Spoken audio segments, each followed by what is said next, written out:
podcasts you love. From people you trust. This is TWiT. Hi, this is Leo Laporte, and this is my Tech Guy podcast. This show originally aired on the Premier Network Coast to Coast on Sunday, September 5th, 2021. This is episode 1826. Enjoy. The Tech Guy podcast is brought to you by IT Pro TV. If you're interested in a career in IT, you need to learn the fundamentals and make sure your certs are up to date. IT Pro TV is the best place to learn IT for Microsoft, AWS, Linux, and more. Visit itpro.tv/twit for an additional 30% off all consumer subscriptions for the lifetime of your active subscription. Just use the code TWIT30 at checkout. And by AT&T. If there are friends and family members you haven't talked to in a while, don't worry. It's never too late to reconnect.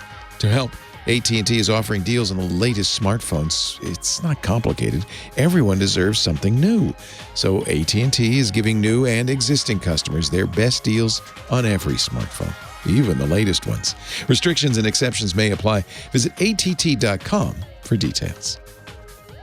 Well, hey, how are you today? Leo Laporte here, your worst nightmare, a nerd with a radio show. Time to talk computers. Hello, I'll pretend I'm a radio announcer. Time to talk computers, the internet, home theater, digital photography, smartphones, smartwatches, augmented reality, virtual reality, real reality. 8888 Ask Leo is my number if you want to talk high tech. 888-827-5536. That's toll-free from anywhere in the U.S. or Canada. Outside that area, you can still call me, but you got to do it with the with the Skype or something else, you know, some VoIP solution that we'll call a telephone landline. Skype ad will do it. And it shouldn't cost you any credits because, you know, it's toll-free. 8888 Ask Leo. Website, techguylabs.com. techguylabs.com. Talked about it a little bit yesterday. Locast is out of business. This is something I've recommended to cord cutters for the last couple of years. It was great for us, but, you know, I knew eventually the TV stations would do something about it because it was terrible for them, or at least they think it was terrible for them. Locast was a solution that let you watch your local channels over the internet. So if you didn't live near enough to the big city to get the channels, but you were in the what they call the area of dominant influence, the ADI of that market, as we are, we're about 50 miles north of San Francisco, too far for anything but an antenna on a 100-foot mast to get get reception. So that's why, you know, cable does well out here in the boonies, in the suburbs, in the burbs. And, of course, those are the two constituencies that really didn't like this idea of Locast, because I could just fire up locast.org and watch my local stations without an antenna, without a cost. And the rationale was, well, hey, they're broadcasting for free. It's ad-supported. Why the heck not? It's not the first company to try this. Remember the Aereo? Their excuse was they had little dime-sized antennas, and every subscriber had their own antenna. So all they were doing is putting that antenna on the internet. Supreme Court shut that down mighty fast. That was it for Aereo. So Locast thought, well, we got another loophole. This is a new tradition. It's kind of interesting. You don't like the rules, the laws of the land. You try to kind of sneak in through the side door. It's actually the great American pastime, probably the great human pastime, gaming the system, right? There's a system, there's some rules, but they don't apply to me. How can we get around those rules? Let's figure out a way to get around. So what Locast thought was, in fact, they're right. If you're a nonprofit, if you don't profit off of this, in other words, if I just did Leo's internet thing, if I for free set up a tower, got the reception, and then put it on the internet, made sure that only people in that area could see it, that would be legal because you're not making money on it. You just rebroadcast. Apparently that's legal. So Locast was constituted as a nonprofit. We're not going to make any money, And you can watch it for free, locast.org. But as anybody who watched it, you can't watch it anymore. They're out of business. But back in the day, like Thursday, when you could watch it, you noticed every few minutes they'd put up a thing saying, "Hey, we're a spot." How do they put it? We're a nonprofit, but we survive through your donations. And they would ask for donations. I'm putting in air quotes there. Donations of $5 a month. A lot of people paid it. That's reasonable.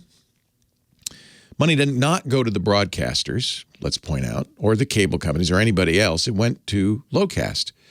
And here's where they got in a little bit of trouble. So far, so good. If you don't make any money, you're a nonprofit, you can do this legally. But, of course, immediately the television station sued.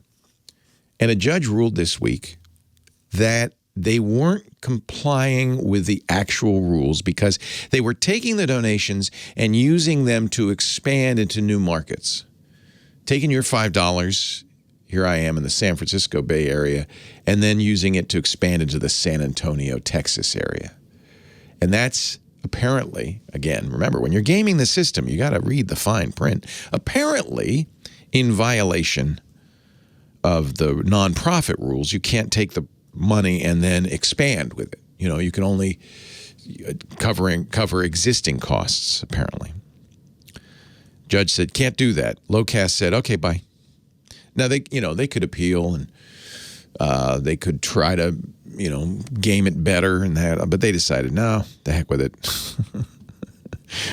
We knew this day would come, which leaves a lot of people kind of miffed and sore and like, well, what do we do now? Maybe some of you. Are you a cord cutter? One of the problems with cord cutting is you can get all the premium stuff, HBO and Netflix and Amazon Prime and all that stuff. You just pay a little money for that. That's coming in over the internet. But the one thing you lose out when you cord cut is those live local stations. Football games, for instance. Football starts Thursday, right? I think there's no coincidence that this is all happening now. Football starts Thursday. People wanted to be able to watch the local team. That was the way to do it. Or without paying for ESPN, I guess. Or even then, I think maybe because of blackout rules, you'd have to watch it on the local station, right?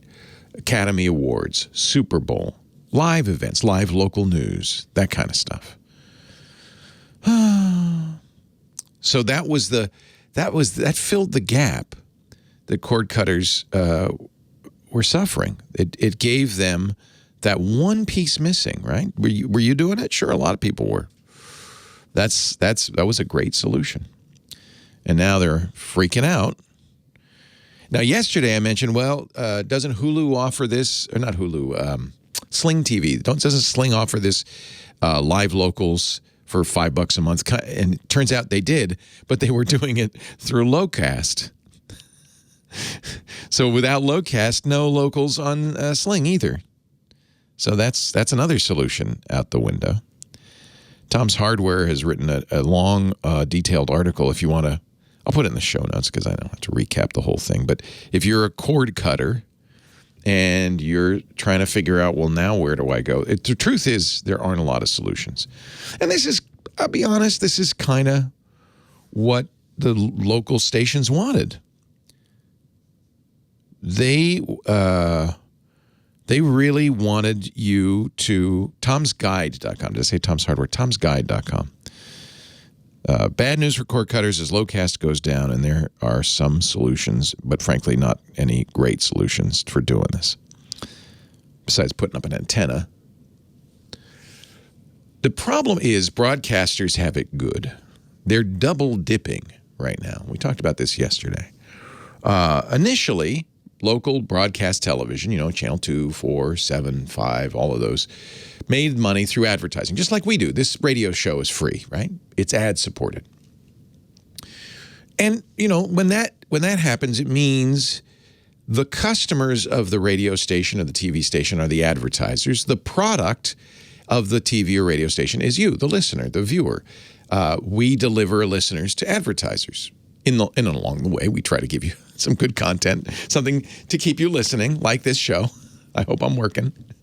But the show is paid for, and it's an expensive show to do. So it's paid for by the advertisers.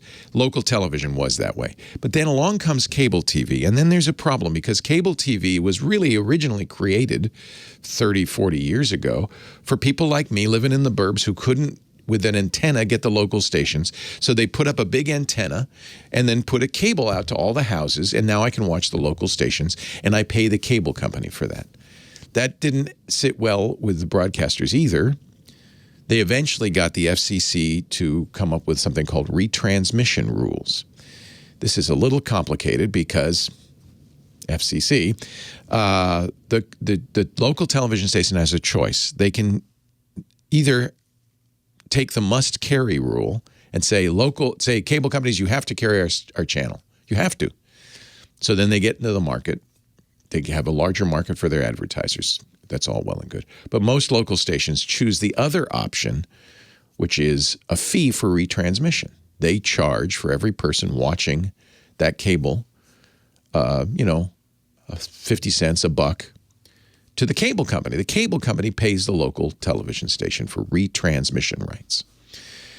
And all of a sudden, the local TV station said, bonanza, not only do we make money on the advertising, and you still see the advertising, right, even if you're paying for cable, but we also can get more money from the cable companies paying us to retransmit. Oh, this is good. And that's what they don't want to lose. That's what Locast is costing them. Advertisers are still getting the eyeballs. They're still making money the old-fashioned way, but they're not making money through the retransmission rights. They didn't like that, went to court, and found a way to de-game the gamification and to turn the tables on Locast. And I thought Locast might fight it, might go for it. That's what Aereo did. They went all the way to the U.S. Supreme Court and lost. Maybe Locast doesn't want to lose. So if you go to locast.org, watch your local broadcast TV for free. You'll get the pop-up. We are suspending operations effective immediately. Boom. Done. It's over. And it all really comes down to the evil cable companies and TV stations. I'm going to say it. They're evil. It's really a battle between people who want to watch TV for free or low cost over the internet and the companies that want you to pay more. And that's the cable company, of course, television stations. And guess who wins in the long run? I mean, it's their content. They have the right to do this. I always thought Locast was a little, I liked it, but they were kind of getting around it. So now if you go to your cable company or YouTube TV or Sling or one of the other over-the-top streaming television channels, you can get local channels on YouTube, but you pay for it because that money then goes to the locals. And it's a lot, by the way. It's pretty much the same amount you're paying a cable company. And I would imagine the cable companies split that amount with the TV channels. They're both making money off it. So we are, let's face it, we are no longer the product. We are the customers. We're the ones shelling out for this stuff. Oh, and we're also the product because they still have ads on it. That's what really gripes me. Pick one, right? Do what we're doing on the radio show, ads, but it's free. Or no ads and you pay for it. But the thing that gripes me, and a lot of Peacock does this, Hulu does this, if you only pay, $5 a month, you still get ads. You have to pay for a premium subscription to get rid of the ads too. Feels like that's double dipping. What do you think? 8888 Ask Leo, the phone number. We got lots to talk about. And I would love to talk about it with you. 888-827-5536. I'll put a link to that Tom's Guide article up on the show notes. That's at techguylabs.com. By the way, free, ad-supported. How do you like that? No charge, no sign-up. You just wander on in. I don't charge you for that. You are, I guess, in a way, you are the phone operator, Kim Schaffer, phone angel. She answers your call when you call 8888 Ask Leo, and then she goes, "May I have the party to whom you are speaking?" Actually, it's pretty much direct. But I was going to say I can't direct you anywhere but one place. There's only one person. There's only one person I can direct you to. Yeah, we've set it up that way in case you would direct it to some other talk show host. Only me. Never. Only me. Hi, Kim. I wouldn't be able to answer those. Did you have a good Saturday night? Yeah, sure. I like watching you My young friend got people. me a parking ticket, but whatever. Oh, that's not good. Yeah. Why do you blame your friend for that? Because I said, I'm not parking here. You can't park here. She goes, no, it's fine. I do it all the time. I'm like, I don't have that karma, okay? Apparently not. She didn't listen to me. Yeah, Apparently not. You didn't listen to you. You should listen to you. Always listen to you. I know. I said, I'm not trusting you anymore. You do you. Who should I talk to here? Let's go to Michael in Roswell, New Mexico. Oh, home of, is that Area 51 land? Hello, Michael. No, everybody confuses it for Area 51. That's in Nevada, right? Roswell's where the alien ship crash landed. Exactly. The alien ship in 1947, and it's been keeping Roswell green ever since. Great job with tourism. A lot of tourists coming by. That's nice. That's good. Looking for the alien ship. What can I do for you, Michael? Well, I'm an AT&T customer. Just got a text the other day that said that my Galaxy A50 would not be supported soon because they're moving to 5G. But I went and Googled that, and it looked like to me like Samsung had done something to where it would be capable of 4G, which they're not turning off. So I'm a little confused and wondering if they're just trying to get me to buy a new phone. No. What they're really doing is they're turning off 3G. So it was AT&T wasn't clear with what they're doing. Not just everybody's mentioning 5G. By the way, how's that 5G working out? Transformed it, didn't it? Everything's amazing. It's a wonderful. No, it's exactly the same. It was all just marketing hype. Really, LTE is what almost everybody's getting. / in some cases 5G, which isn't much faster because they have to do the slow 5G in most cases. It's my guess your A50, and I have to look, doesn't support, only supports 3G. There are a lot of 3G phones out there, which this fall are going to stop working. And it's not just AT&T. Everybody's turning off the 3G towers, the 3G transmitters. So, gosh, the A50, they're still selling the A50. So I'm thinking it's not the case. Yeah, this one's not that old. I've only had it about a year, so I'm just kind of... Yeah, I think that's wrong. I think your A50 will work just fine. Okay. Now, I can't speak for Roswell. It may be that AT&T's doing something in Roswell that is different from the rest. Do you have a recommendation for a decent Android that's not, Yes. thousands of dollars? Yes. I'm a big fan of the Moto G series. Motorola G, I think the 9 is the G9 Power. If you like a lot of battery life, they have different features depending on what you want. A couple of $100. Okay. Yeah, I had a Moto before, really liked it, but that particular one had some battery issues, and I left because of that reason. Yeah, take a look at the Power series. That's kind of, they're responding, I think, to that by making the G9 Power. Okay. And that has really good battery life. That's actually my daughter who chews through phones. I don't know how. Young people tend to drop phones, I think. So I don't want to spend a lot of money. So basically, she's when she needs a new phone, I get her the G9. Alrighty, I appreciate it. Yeah, yeah. The clean Android. They do a nice job. It's a very competent phone, and it supports LTE and 5G. So I think 5G, certainly LTE. Leo Laporte, the tech guy. It's time to talk automotive technology with Sam Abuelsamid, principal researcher at Guidehouse Insights. He does that great Wheel Bearings podcast at wheelbearings.media, and we are fortunate to have him join us every week to talk automotive. Hello, Sam. Hello, Leo. How are you this week? I am well. You are sitting in front of a beautiful vehicle today. What is that? Yeah. That is the 2023 Cadillac Lyric. So this is the beginning of the transformation for the Cadillac brand. By the end of this decade, and perhaps even sooner than that, GM wants Cadillac to be all electric. I remember being at a luncheon with the former head of the Cadillac brand at the end of 2019, just before things went all sideways. His name was Steve Carlisle, and he said, this is the end of the ice age for Cadillac. And so the Lyric is their first EV. It's built on GM's new Ultium platform. So it's going to use the same batteries that are going to be in the Hummer EV, which is actually supposed to start production, first vehicles off the line next month in October. And I guess if you're going to drive a Hummer, at least you could drive it without guilt if you drive the Hummer EV, right? Exactly. Well, I mean, when the thing weighs 9,000 pounds, I don't know how guilt-free it's really going to be. Fortunately, the Hummer is really going to be a niche vehicle because it's going to be $115,000. It's not going to sell in huge numbers. I would be surprised if even when they launch the lower cost versions that get down as low as I think about $85,000, if they sell more than 10,000 a year.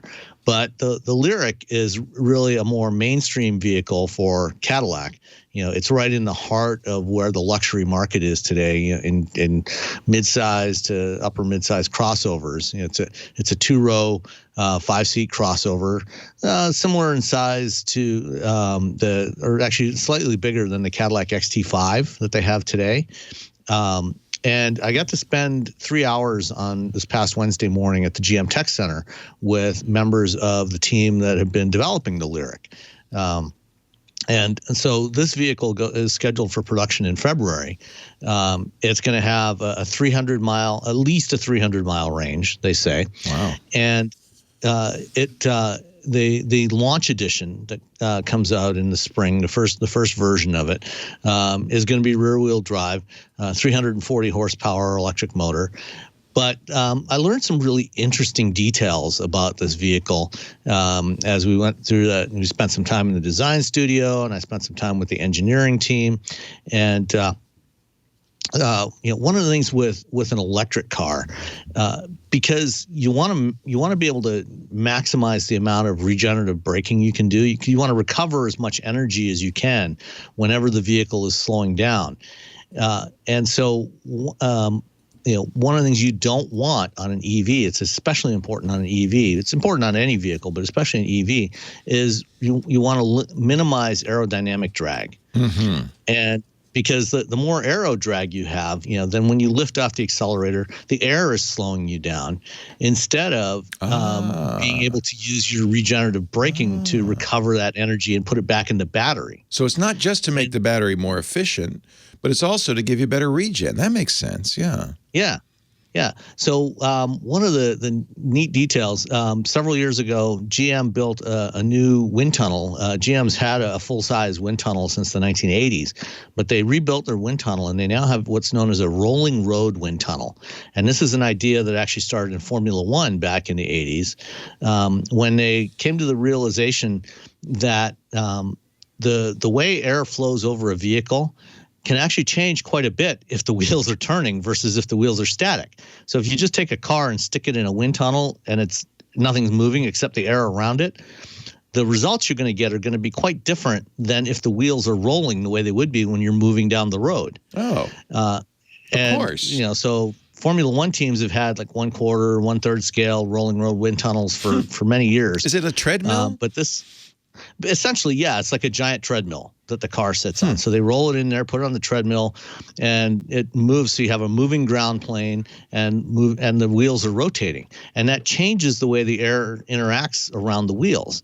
And one of the neat details that they learned when they were developing the Lyriq is if you look at your tires on your car, you will find that like around the edge, near the edge of where it goes from the sidewall to the tread, there's usually a ridge that's molded in there. And there's various other aspects of the sidewall that when the tire is rotating actually creates a surprising amount of drag. And so what GM did was they worked with their tire suppliers to rework how the tires are molded to eliminate or minimize those ridges along the sidewall. And that was able to get them what they refer to as 10 counts of aerodynamic drag. So the drag coefficient of a vehicle is on a typical modern vehicle might be anywhere between 0.25 and 0.35. And 10 counts would be 10 1,000ths of that. So it might be like going from 0.27 to 0.26. which is a significant difference for something that once you figure out how to do it, doesn't actually cost you more. And that makes it, on an EV, that makes a real difference. Another detail that they did is on the rear hatch, on the rear glass. Most crossovers, SUVs, and so on, you'll find there's a windshield wiper, or there's a wiper back there to keep it clean. Mm-hmm. Well, that adds weight, and it also adds drag when the air is flowing over that. So what they have on the Lyriq is the spoiler at the top of the tailgate that it's a flow-through spoiler. So they've designed it in a way so when the vehicle's moving, the airflow through there is basically sweeping everything off that rear glass. And so they claim they won't need a windshield wiper. So that reduces the drag, reduces the weight, reduces the cost. Interesting. So we'll see how well that part actually works in the real world when when I get it in a rainstorm or a snowstorm. But it's one of those neat details. One last aero detail. If you're watching the video, you'll notice on the doors what looks like handles. They look like Tesla handles, to be honest with you. They look like Tesla handles. Because they're flush mounted with the sheet metal. Yeah. But unlike a Tesla handle, you walk up to it, you touch that, they don't pop out. In fact, it's just a touch surface, and it actually the doors on the Lyriq have the same kind of door presenters that you have on your Mustang Mach-E. So there's a little piston on the inside. So you touch that, and it pops the door out a couple of inches, and then you grab the edge of the door and open it. So it looks like door handles, but they're actually not. It's just a touch-sensitive surface. It's like my Mustang, which just has a little dot on it, and then you grab the door to open it, which seems like it's primitive. But exactly the same mechanism. Yeah, that's clever. So it makes people feel like they've got handles, but they don't. On the Tesla, they actually pop out, and you can pull on them. But that seems like a lot of Yeah, that's the problem. It's electrically complicated. It's probably better just to unlock the door and let you open it with your hand. Cool. I have the driver's side has a little hook to pull on. They didn't do that for the back seats on the Model E. Well, very cool. They got away with that on the. They got away with that on the Mach-E because that little hook is within the wake of the driver's side, or the wake of the side mirrors. So it doesn't actually interrupt the airflow there. It's really interesting. They put so much effort into just the tiniest increase in aerodynamicism. Ooh, now we only have 30 seconds left, but you're showing the interior now. That is a big screen. And I don't mean big like Tesla big. It's wide. LCD display. It's like goes across the whole dashboard. Wow. Yeah, almost all the way, about 2/3 of the way across from the driver's side A-pillar to past the center console. And it's all one continuous screen, unlike the Mercedes Hyper screen, which is actually 3 screens hidden. We'll save that for next time. Sam Abuelsamid, Principal Researcher, Guidehouse Insights. Thanks so much. My pleasure. Sorry to cut you off, but once you hear that music, we have to go. We have to run. All right, sir. I'd never owned a Cadillac. I never thought of myself as a Cadillac guy, but I have to say, it's pretty sweet. This is a very different kind of Cadillac. Pretty sweet looking. Yeah. Mm-hmm. Yeah, kind of like it. What did you think? Would you recommend it? I would certainly recommend taking a look at it when it comes out. You know, if you're in the market for something, something like a BMW X5 or maybe the Mercedes Audi Q5. Mercedes will also have a very nice. Yeah, Mercedes GLE. Anything in that class. I think this is going to be a really strong competitor in there, and certainly against things like the Model Y and even the Model X. And I think it's actually maybe closer in size to the Model X. Yeah. I think that this is potentially a very viable competitor. We'll have to see. When it comes out, it'll be out in the spring. I'll probably get a chance to drive it sometime early 2022. Lisa bought her Cooper. So I'm the only one on a lease right now. So come February 2024, I'll be looking at probably buying something at that point. Just my last car. There will certainly be a lot of EV options, a lot more EV options than there are now. I mean, even 12 months from now, there will be a lot more than there are today. Yeah. And this is going to be an interesting area to watch. One other cool detail. Let me put this up. The lights, the front lights, when you walk up to the car with the fob, it says hello. It gives you a little light show.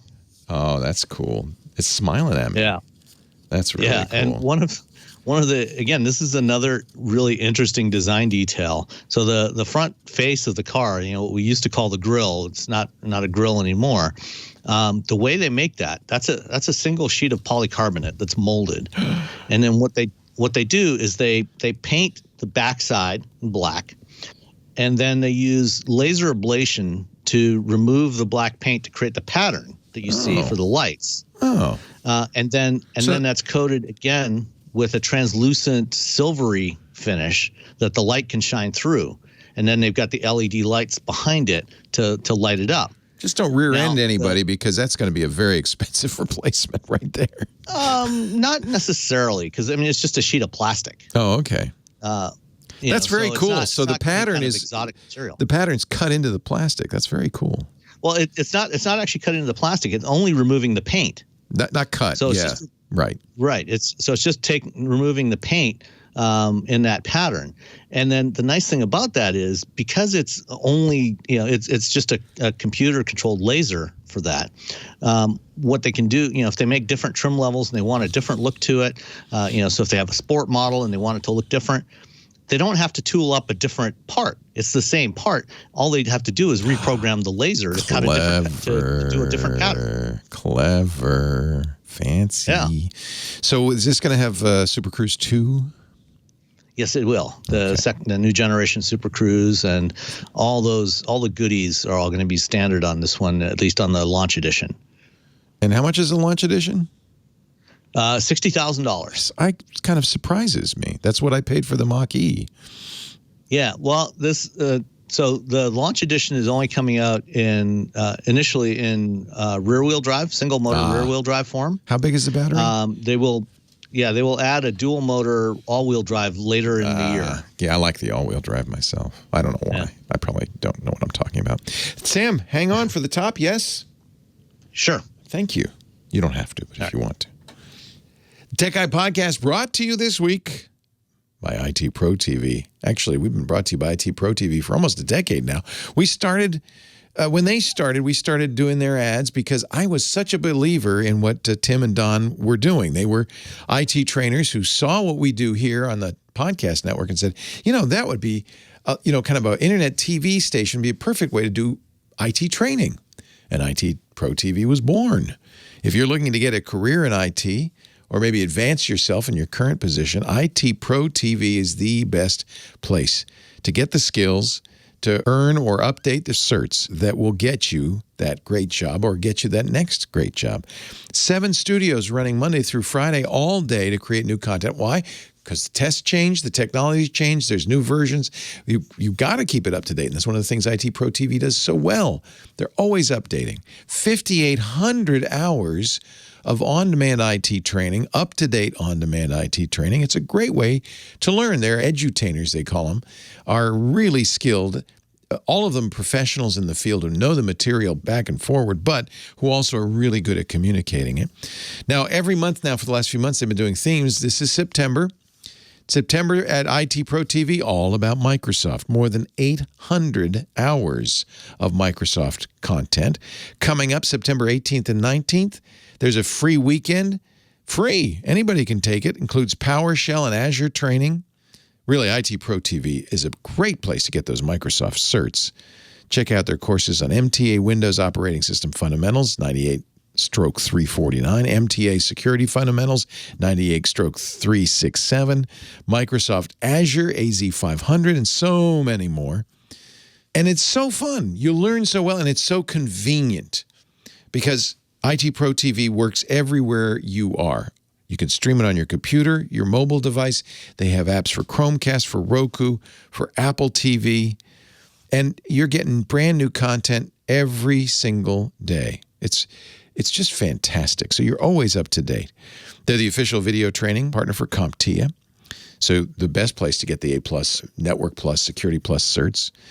All the courses are divided, chunked up into 20 to 30-minute segments, easy to watch on your lunch break, whenever you've got a spare minute. Plus, they have transcripts, which are fully searchable, so you can jump to the part. If you just want to know specifically, how to do something on Windows Server, you can just look for it, search for it, and go right to that part of the video. I just think it's brilliant what they've done. And I think you should check it out if you're interested in an IT career or improving your skills, or if you're a business with an IT team and you want to get their skills more up to date. Go to itpro.tv/twit. Make sure your certs are up to date. Make sure you got the fundamentals under your belt. It's really fun, too. If you are a consumer and you're doing the consumer subscriptions, we've got an offer code for you, TWIT30. You get 30% off, and not just for a month or two, but for the whole, as long as you stay active. It could be for years. As long as you're active at IT Pro TV, you keep that subscription current, 30% off. That's a really good deal. Go to itpro.tv/twit. Use the code TWIT30. You get 30% off. We get credit for sending you. That's good for us. So please do go to that address and use that code, itpro.tv/twit. Offer code TWIT30 for 30% off as long as your subscription is active. IT Pro TV. Build or expand your IT career and enjoy the journey. itpro.tv/twit. Thank you, IT Pro TV. We really appreciate the partnership. We're big fans. And now, back to the tech guy. Leo Laporte, the techie tech guy. 8888 Ask Leo. I feel like the tech guy should really only have EDM music, right? Because that's techie. I can do that for you. No, don't, please. Professor Laura says, we can do that. No. I'm just saying. 8888 Ask Leo. I'm not an EDM fan. Electronic dance music. Maybe because I'm just not a raver. I don't know. My son likes it. The youngs like it. Penny's on the line from beautiful Seal Beach, California. Hello, Penny. Hi, Leo. Your problem child here. That's okay. I love talking to you. What's up? Last time I talked to you last week, I think it was on Saturday, you told me to do a scan with the Windows Defender, and I did. But then you had said the next step would go to Edge extensions. Yeah, so first of all, we should explain. Penny's got pop-ups. We all go through this from time to time, soliciting her to, update her McAfee antivirus, which she doesn't have. And then does it at some point say, or call this phone number? No, there was nothing about a phone number, but it would say Microsoft Edge says you have a virus. And then it came up today and said you have a Trojan. But if it doesn't say, what does it say to do? Because that's where, if it's a scammer, they're going to say, send us money or call this number, and then we'll ask for money, that kind of thing. No, it says to update or renew the McAfee. But Click here to renew antivirus Microsoft McAfee. And is there a link? I don't know. I haven't touched it. Yeah, if you clicked, so that's almost certainly going to be a link. You don't have McAfee, you told me. Correct. So that's going to be a link, and it's not going to be to McAfee, which is respectable. It's Intel. It's not, they're not going to scam you. It's going to be a link to something that looks like McAfee and takes your credit card for a, quote, renewal. Okay. So that's how you always have to look and see, well, what's the scam? What are they trying to do? There you go. That's the scam. So, so Edge, which is the browser you use, right? Correct. So Edge, like all browsers, Edge is based on Google's Chromium engine, and it has add-ons, like all browsers, that allow you to personalize it and do stuff. The problem with add-ons is it can also, a bad website, a malicious website can install an add-on, or a bad program can install an add-on, like something that would do this. So you're going to go in the settings on Edge. It's up in the right-hand I think in the right-hand corner where you see settings and more. And inside there, you'll see extensions. I just typed in Edge extensions. Yeah, well, that'll do it too. It'll be in Edge, though. You want to do it in Edge because you need to do it in the browser. And look at the extensions. And you can select Remove from Microsoft Edge. And then, so just tell me what your extensions are, because maybe we can see this right off the top of the... Oh, okay. It says Edge, and then it's EXTENS, and then it says Edge Extensions Remove. Then it says Edge Extension Developer. No, I just want to get a list of the extensions. So that's the list. Documentation, content scripts, store, content script, and uBlock. Okay, uBlock you must have installed. That's an ad blocker, which is so. Let me just. I don't know how that would have got on there. Okay, yeah, you probably want to get rid of all of these. It sounds like you've got a lot of stuff you don't. You have detected a virus. You need to remove viruses from your computer. It just popped out right now. While we're talking. Yeah. And really, it's just trying to get you to give them money because it's not McAfee, especially since you don't have McAfee. Yeah. So these things are called PUPs, potentially unwanted programs. In this case, it should be a DUP, definitely unwanted program. Let me just see what the name of that extension is. Although I think you could safely remove all of the extensions that you see in there because they all sound like they're a little funky. You also can turn off notifications from the website, and I think that might also be what's going on. So in the site permissions, they hide this. I don't know if you've noticed this, but a number of sites will when you go to the site say, would you like us to notify you when there's something exciting and new? And I always say no, but I don't even want to see those pop-ups because I don't want notifications from sites. From applications like my calendar, sure. Alarms, yes. I don't want sites to be sending me notifications. So in this case, I think it might simply be a notification. So go into settings, and then in settings, as you scroll through it, you'll see site permissions. And then inside site permissions, you'll see notifications. I don't know why they bury it like this, but they do. And then under notifications, look and see what's under allow. Okay. Oh, Lordy. I know. No one should have to ever do this. This is not designed for humans. Okay, so settings, right? You said. Yeah, settings and then site permissions within settings. And then under site permissions, you'll see notifications on the left-hand side there. You got start settings. I don't see site permissions. No, you have to be in Edge for this.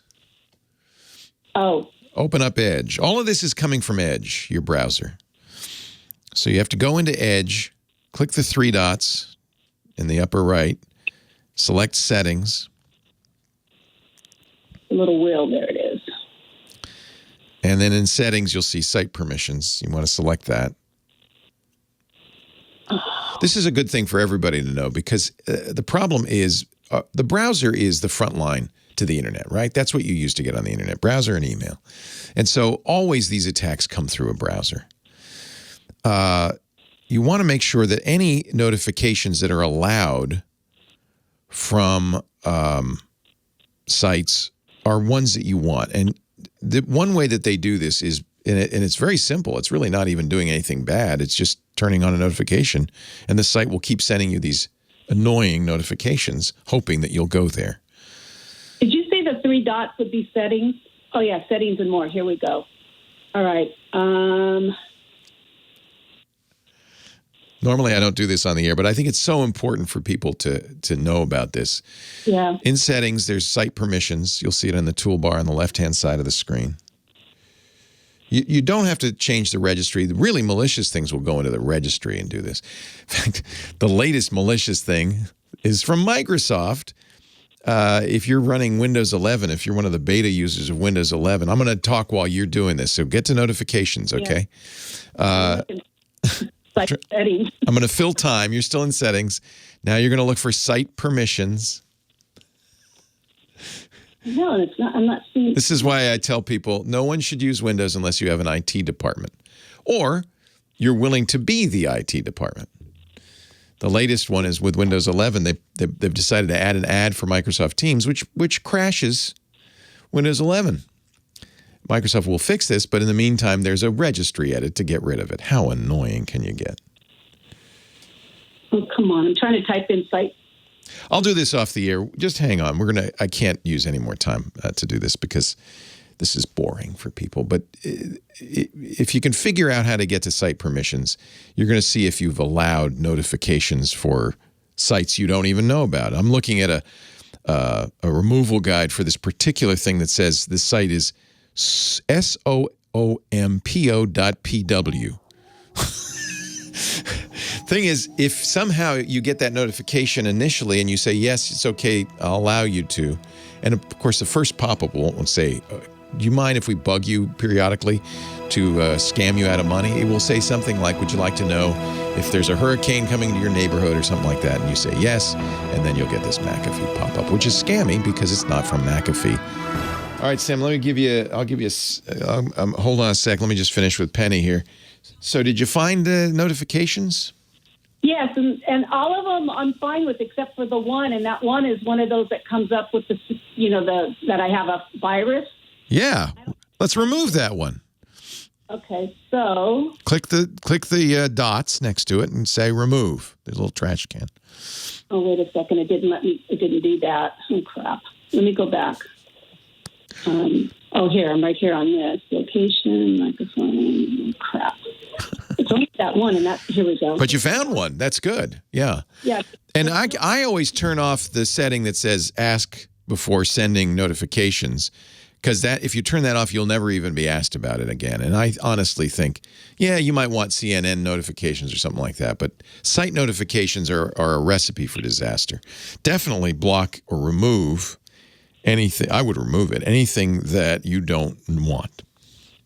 Yeah, it's not giving me an option to remove. It's just sent me into a different window, which I'm trying to find something else. I'm going to put a link in the show notes so you can go to techguylabs.com, and I will put a link to a step-by-step that I think will help you do this. And so, James, if you'd put that link from PC Risks, then maybe she could follow that step-by-step. All yours, Sam. Thank you, Leo. So, first off, let's see. Somebody asked, Tech Dino asked, what new car I'm excited about reviewing. There's actually a lot of cars I'm excited about reviewing. One in particular is the Audi e-tron GT, which is basically a Porsche Taycan with Audi bodywork and interior. Hopefully I'll get to drive that one sometime in the next few months. We'll see. But there's lots of other stuff that I really, especially a lot of EVs, but one vehicle in particular I would love to get my hands on. I don't know if I'll have a chance to, is the Acura NSX Type S. I love the NSX. It's a fantastic sports car. It has never sold particularly well in its current generation, and this is going to be the last model year for it. And as it goes out, they're making a special Type S model with a revised front end and a little more power. Hopefully I'll get a chance to drive one before it goes away entirely, but I'm unfortunately not too hopeful. Let's see, Redacted asks about the best small SUV under $30,000 for a 20-something. I'd say there's a lot of actually, really good compact utilities, even some closer to $20,000. If you're willing to spend closer to 30 or even mid-20s, one of my personal favorites is the Mazda MX-30 or CX-30. Sorry, Mazda CX-30. It's based on the Mazda 3. It's taller, like a utility. It's actually surprisingly roomy. It looks great. It drives really fantastically, and it's got a really amazing interior. Mazda has really upped the game on interior fit and finish on their vehicles, and at basically at any price point, any of their models definitely have much nicer interiors than anything else that they compete against. The CX-30 starts at, I believe, about $22,000. You can also get the loaded CX-30 turbo for just over $30,000, but I think one of the standard models in the mid $20,000 range is definitely something to seriously take a look at. Earlier in the chat, somebody had asked about the F-150 Lightning versus the Ford Maverick. These are two radically different vehicles. The Maverick is Ford's new compact pickup truck that actually just started regular production this past week. The base model is a hybrid. It's similar. It's size-wise, it fits in roughly. If you remember the old Ranger, not the current generation Ranger, but the old Rangers that were built from up until about 2012, it's a little bit longer than the regular cab old Ranger and a little bit shorter than the extended cab version. But this is a four-door crew cab, surprisingly roomy inside. And that starts at $20,000 and loaded for an all-wheel drive model with the turbo engine. It goes up to mid-30s. The F-150 Lightning, on the other hand, is a full-size pickup truck. It's electric, starts at $40,000 before tax incentives. The base price is $40,000, minus the $7,500 federal tax credit, but that's with a battery that'll get you a range of about 230 miles. So that is, that's for a very different customer. It's a much larger vehicle. It's more expensive, but it's also a lot more capable. It can tow up to 10,000 pounds versus about, I think about 3,500, I think is the max for the 2-liter turbo Maverick. And it's a lot roomier inside. So it depends what your needs are. I think if you're interested in one, you're probably not going to be so interested in the other. I think there's not going to be that much cross shopping between the two. Somebody else asked about moonroof or sunroof for the Cadillac Lyriq. It doesn't get either. What it does have is a standard glass roof, much like what you find on most Teslas, on the Mustang Mach-E, a bunch of other cars. So the roof is basically a big sheet of glass. So it's always, but it does have a retractable shade, so you can close it off. So that's something you don't get in a Tesla, is that retractable shade. Somebody was also asking about the tires, as I was mentioning for the Lyriq. While GM worked with their tire suppliers to modify the way they are constructing the tires, and they have multiple tire suppliers for the Lyriq, as every manufacturer does for most of their vehicles. That's not going to be something that's likely to be limited to just the Lyriq. I think, as we start getting more and more vehicles, more and more electric vehicles coming to market, aero is going to be important to every manufacturer. I think you're going to see every tire manufacturer moving in this direction, trying to smooth out the sidewalls of the tires, trying to reduce the aerodynamic drag, because it's going to benefit everybody.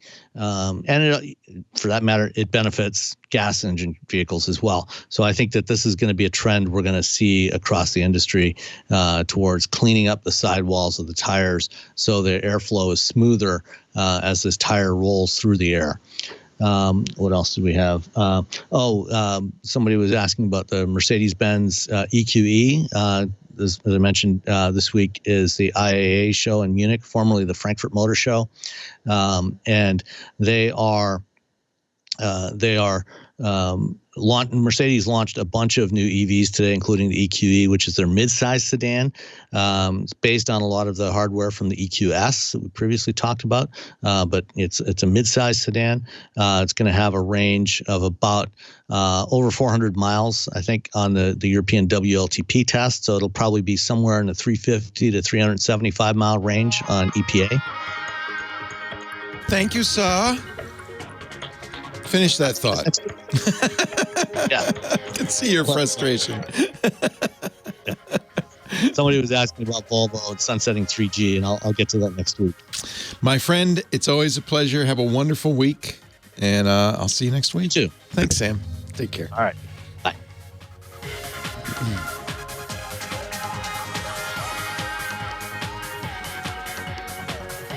Well, Hey, how are you today? Leo Laporte here, the tech guy. Yes, time to talk computers, the internet, home theater, digital photography, smartphones, smartwatches, removing extensions from Edge, and more. 8888 Ask Leo is the phone number. 888-827-5536. That's toll free from anywhere in the U.S. or Canada. Toll free in the North America area. Outside that area, though, you could still call. Just use Skype out. Anything that'll call a landline over the internet will give you a free call, I believe. It is my deep conviction. Will not cost you a penny. Just to finish up our conversation, speaking of Penny, with Penny, poor Penny. Your browser is the front line. It goes out on the internet. It's where bad guys will attempt to get into your system, and they do it in a number of ways. One of the ways they start with is by infecting the sites you visit. So you can't just say, well, I'm only going to go to big name, reliable, responsible sites, because even big name, reliable, responsible sites occasionally from time to time can deliver malware to your system. As an example, Google and others offer ads. You've probably seen those on websites. Those ads can contain malicious code.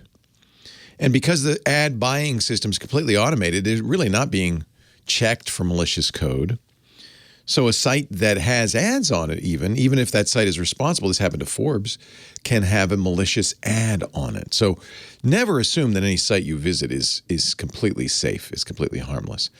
Malicious can mean a lot of things. It can mean something as simple as adding a notification, as it's done apparently to Penny, trying to get you to send money to a scammer. In her case, the notification looks like a completely reasonable notification from Windows that your McAfee antivirus has expired. She didn't have McAfee. But if you did, and many computers come with a trial version, your McAfee antivirus has expired. Click this link. It goes to a site that looks exactly like it's McAfee. It's not. You put in your credit card number, and it says, thank you very much. Now they got two things, some money and your credit card number, and you've been scammed. So you can see how this can happen. You might not even realize it's happened. So it's really important. And it's not just Edge. Any browser that you use, you need to, if you're going to do this, you need to learn how to go into the browsers and look at what extensions have been installed. That's one way they do it. They call it a browser hijacker object, BHO. So make sure that there are no extensions you didn't explicitly want. It's easy, remove them. There's a remove command. Remove them. Sometimes you have to right click. I understand none of this stuff is designed for normal people. There's a convention in computing that if you want to add capabilities, you can right click. So your mouse has a left button and a right button, right?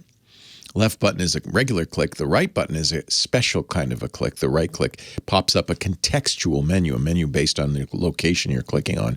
And often commands like remove, delete, block are hidden under things like that. And this is another thing that baffles normal people. I don't see the menu for remove. How do I remove it? Try right clicking. Or there may be three dots. That's another one. That's one Microsoft particularly likes, the three dots menu. Those three dots mean there's something here. Click it. Oh, I wish you'd told me. They don't want to right click here because that's, ugly. Sometimes you have three lines. We call it the hamburger menu because if you have a vivid imagination and maybe you're very hungry, you might think those three lines represent a bun, a hamburger, and another bun. They don't. They're just a menu there hidden away. The hamburger menu. So the three dot of the hamburger menu, sometimes clicking on that, sometimes right clicking on that will deliver what you want. But you're looking for a remove or delete can. Sometimes you put a little trash can next to it. That's clever. Talking about completely superfluous. The word delete is there. And they put a trash can next to it. They can't say what the three dot menu is. No, that would be too much. But sure, we could put a trash can next to the word delete. No one needs that. Everyone knows what delete means. Sigh. So you want to go through all the browser extensions. You got to figure if you use a Chrome or Edge or Firefox or Safari or Opera or Vivaldi, whatever browser you use, they will all have extensions, and they'll all have a way of removing extensions, usually somewhere buried within the settings or sometimes more tools. Somewhere they've hidden away these extensions. You really have to work at this. I don't know why they make this so hard. Then the other thing, and this is new to me, but this is what I think is happening to Penny, some sites will put notifications in. That's all she's seeing is a notification from a malicious site. It's coming up all the time because at some point she said, okay. This is one of the reasons I hate the notion of browser notifications, but that's what's happening to her. So then the other place you have to look is in notifications. And again, you're going to have to look for some arcane command to delete them, which no doubt will have a trash can next to it because no one knows what delete means, I guess. Don't get me started. You already did. 8888 ask Leo. And, you know, you've heard me say, oh, nobody should use Windows unless you want to be a security and IT expert. And I still feel that way, but I have to point out this is the same thing will happen on an iPad. It'll happen on a Chromebook, all of the so-called safe things. This is just the bane of computing. If you're going on the internet, you should have a hazmat suit. Frederico, Los Angeles, our next caller. Hi, Frederico. Hey, senor, how are you? I'm well. Buenos dias, how are you? Or buenas tardes. Buenas tardes. What's up? Yeah, nice to talk to you again. It's nice to talk to you, Frederico. Always a pleasure. Last time I saw you in the studio, it was 60 episodes ago. Well, you're keeping track. That was 60 weeks ago, which was 60 years before COVID. Yes. Someday this long 2020 will end, and we'll open up the studio again. I look forward to that, and I hope you'll come visit when we do. Yeah, I hope so. It was nice that time. Yeah. I hope there's another one. So today, one of the questions that I have for you was like, what's the best way to secure the Synology NAS? And yeah. If you need to expose it to the internet, what would be the recommended way to do it? So this is a great question, but I should explain what we're talking about. NAS, network attached storage, is a big device, big storage device. Doesn't usually have a keyboard, mouse, or monitor, but you put it on your network. You can access it through a browser on any computer on your network, and people use it for backup, but there's lots of other things. Synology is my favorite manufacturer of these. Not a sponsor, alas, but I do like them and I recommend them. And of course, the safest thing to do with any device is not to put it on the internet because, again, the internet is where all the bad guys live. But for many reasons, you might want to put a NAS online as a server. You can do email, you can do websites. You might want to do it to copy. Mine goes online to copy itself to another NAS here at the studio every night so that I have a offline copy of my backup. You know, there are lots of reasons you might want to put it online. So the first thing to do is put as little online as possible, right? The more you expose, the more services you expose, the more risky it is. I would not, for instance, unless you know you need it, I would not turn on SSH. That's secure shell. And then if you do, Synology has a very good security checker. I would run that and do what it recommends. But one of the things it recommends that is of some value, but not a huge amount, is to not use the standard SSH port, but instead to use a non-common SSH port, so that normally it uses 22, so they'll say use 2200, as if hackers will never think to look there. But it's better than nothing. So there's a few things it'll recommend that you should definitely do. Turn off all services you don't need. Only turn on the services you need. Changing the port on any service, whether it's the web port or the SSH port or the FTP port, is of some use, but hackers use scanners like Shutdown, which will find that traffic even if it's on a non-standard port. So it's of limited value. You know, the scanners they use check every port just to see. But all of those things will help a little bit. I, for instance, turn on there's geographic blocking. I say, I'm not going to get any traffic outside the U.S. If it is, it's not me, because I'm in the U.S., so that you might want to turn that on. or say, I only want traffic from these, if I'm traveling this country and this country, you can do that. You might say, in fact, the most secure thing would be, I know when I use it, I'm going to either use it from work or mom's house. So you can say, I only want these IP addresses to be able to connect. That will help as well. So follow their basic security recommendations, run that security tool, and then doing the whole premise here is limit it as much as you can to still get the functionality you want. Don't turn on services you don't need. Say it's only available from this country or from this IP address. You want to narrow it down.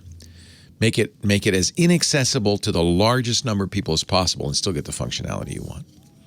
That's the best way for me to describe it because there are a variety of ways to do this.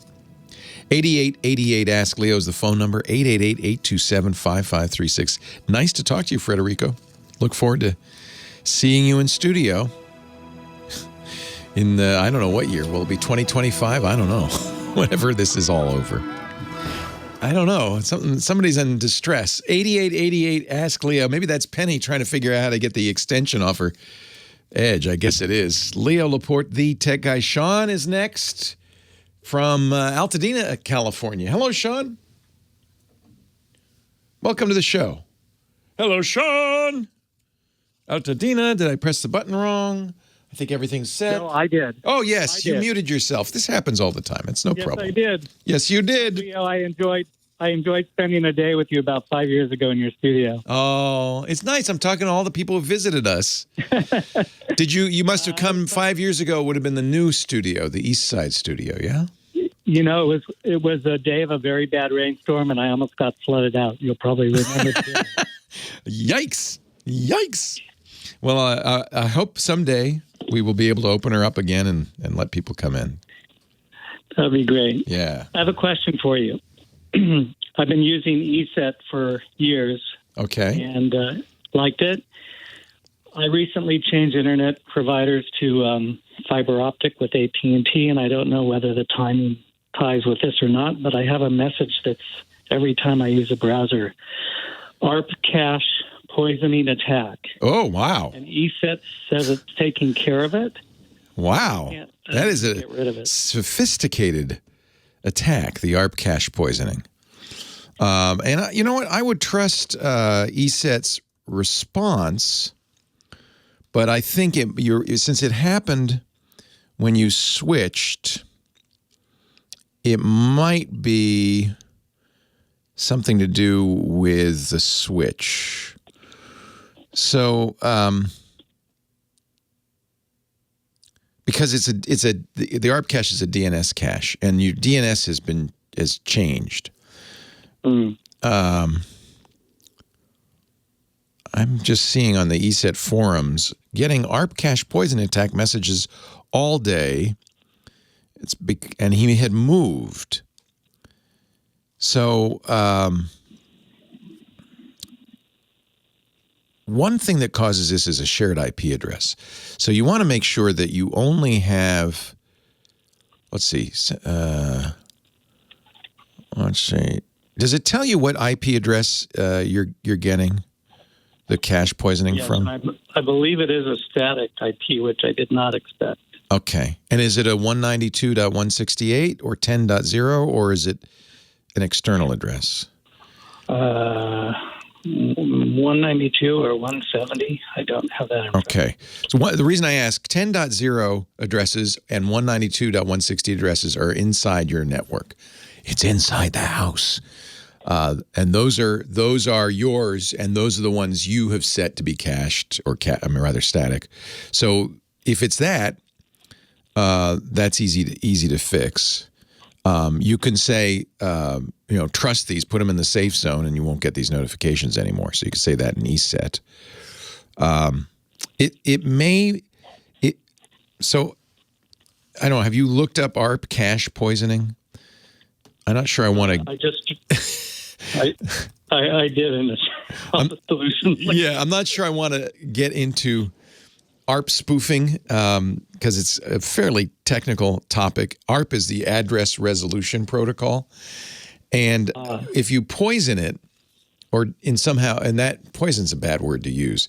If you manipulate it might be a better word. You can be a machine outside your network watching what's going on. In effect, it's so. The reason ESET watches for that is you don't want somebody spying on you, which is reasonable. The way you do it, as you know, or you may know, every device on your network, every networking device in the world has something called a MAC address. And those are supposedly unique. And your computer keeps a track of which MAC addresses are routed to which IP addresses, which is the public internet address, right? So if a computer... I'm so sorry. This is so complicated. If a computer has two MAC addresses for one IP address, the presumption is there's one MAC address that's legit, and one is some bad guy looking at what you're doing.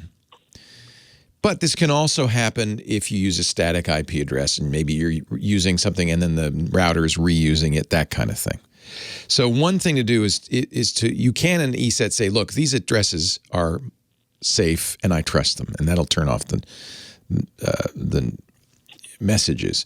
But you want to make sure you're not getting somehow man-in-the-middle attacked. I doubt you are. It's a fairly sophisticated attack, and unless you're the target of secret agents, I think you're probably not getting an ARP attack. So, I just found the IP address. I booted up. And it was? It's 104.191. Oh, okay. So it is an external address. And that's a weird address, too. Unless that's Microsoft. I would say, well, this is... I don't know if you want to trust it since it's outside the network, but that's what's going on. I'm going to guess it's probably your fiber provider. Hold on a sec. Leo Laporte, the tech guy. Do you know what the router address is for your internet service provider? Because it's probably a 104 as well, I would guess. I don't remember how to get it. Either that or you set up a static IP, which you should not do with a 104 address. That would give you a corrupt ARP table as well. Yeah, they set it all up. Yeah, they did something. You know what? They did something. So you can, in the command line on Windows, you ready for this? Yeah. Type ARP space -A. That'll show you your ARP tables. Actually, that works on Macs and Linux as well. ARP space /A. And it will display the current IP to MAC address mappings. And you'll see where that 104 is. And you can see what the MAC address is for it. At that point, you can actually take the MAC address, enter it into a MAC address search engine. There are lots of them on the internet. And it'll tell you what the gear is. The MAC address, the first, I think, 8 letters or digits of the MAC address, it's a hex number, the first several are from the manufacturer. They'll tell you what the manufacturer is, and then they'll tell you what the device is. And then there's a unique couple of pairs for each device. Okay. It's interesting that ESET is telling you this. But basically, that's what ESET did. It did an ARP-A and says, whoa, wait a minute, you've got two MAC addresses on the same IP address. They probably set up... And it happens constantly. Yeah. Notified. It's kind of like you've probably seen this duplicate IP address on network. You've probably seen that message. That happens sometimes, too, if you use static addresses. You want to really make sure every device in the network is supposed to have a unique IP address, and every IP address in the network is supposed to be connected to a unique MAC address. If you see a duplication, that's something wrong. And can be done maliciously, more likely, I'm going to guess. Oh, that's cute. There's a girl learning how to roller skate outside. I don't know if you could see her. I'm going to, yeah, there she goes. That's cute. I think her boyfriend's teaching her how to roller skate. Anyway, so you see what you're getting? You see what's going on? Sorry? Yeah. I'll give AT&T a call. I think what I think probably happened is they set up a, I'm going to guess, they put in the router as well? No, I used the existing router. Good, you're using your router. And you're using their device. Yeah. Yeah. I wonder if they set up a static IP address somewhere, or the 104 is a little concerning because that is an outside address. ARP should really only point to inside. I think that's probably the problem. This would happen if they accidentally set up a static IP address inside your network that was an outside address, like a 104 address. I think you'd get exactly that error message. So I wonder when they set it up if they did something weird. Okay. Well, thank you. Yeah, I'm sure I didn't help much. It's complicated, in other words. Yeah, that's pretty techy. Yeah. Yeah, it has to do with the underlying, technology of address location, Yeah. I get it, the mapping of it. Yeah, and ARP was not designed to protect against this, so that's why ESET's looking at it. ESET's doing a good job, actually. I'm thrilled that it discovered that. That's one of the reasons. Never had a problem running it. Yeah, Microsoft Defender didn't see it, but ESET did, which is good. All right, well, hey, thank you. I'm sorry that didn't help, but that's the answer. Sometimes the answer doesn't help. The Tech Guy Podcast is brought to you by AT&T. If there are friends and family members you haven't talked to in a while, don't worry. It's never too late to reconnect. To help, AT&T is offering deals on the latest smartphones. It's not complicated. Everyone deserves something new. So AT&T is giving new and existing customers their best deals on every smartphone, even the latest ones. Restrictions and exceptions may apply. Visit att.com for details. Why, that magic music can tell us but one thing. It's time for Chris Marquardt, our photo guy and my personal photo sensei at sensei.photo. Hello, Chris. Moin, moin. Hello, Leo. Moin, moin. Moin, How's moin. everything? Chris is a talented digital photographer, leads workshops, does personal consulting and coaching at sensei.photo, but thank goodness we have him to coach us here each and every week. What do you want to talk about this week? Well, we'll mix it up a bit. Okay. Normally, I choose a topic that we look at photos and talk about those. I want to help us all get out of that rut. Sometimes you need a bit of inspiration to get your photography going again after, especially now, having been at home for so long. So I want to give you 3 little simple exercises to make you a better photographer. And I'm ready. You can do these. I'm going to write these down. Any kind of camera. You don't need a big fancy interchangeable lens thing. You can do this with the phone in your pocket. Oh, good. All right. And they're all kind of around creativity to help you be a bit more creative. So the first one is what I would call the roll of film exercise. Roll of film exercise. Yes. No worries about going out to get a film camera. You do this with your digital camera. Okay. Go somewhere you like to photograph and shoot a roll of film. Doing air quotes here. 36 exposures. To, let's do 24. We'll do a small roll. Okay. A small roll of film. And once you've taken those 24 shots, that's it. You're out of film. You can't take any more shots. Now the question is, why would you do this? Well, it's all about limitation, because limitation breeds creativity. Yeah. Everyone knows that who has worked in any creative field. If you have all the tools in the world, or if you have a 128 gigabyte memory card and you can shoot for an entire week without running out of space, then that's not going to help your creativity.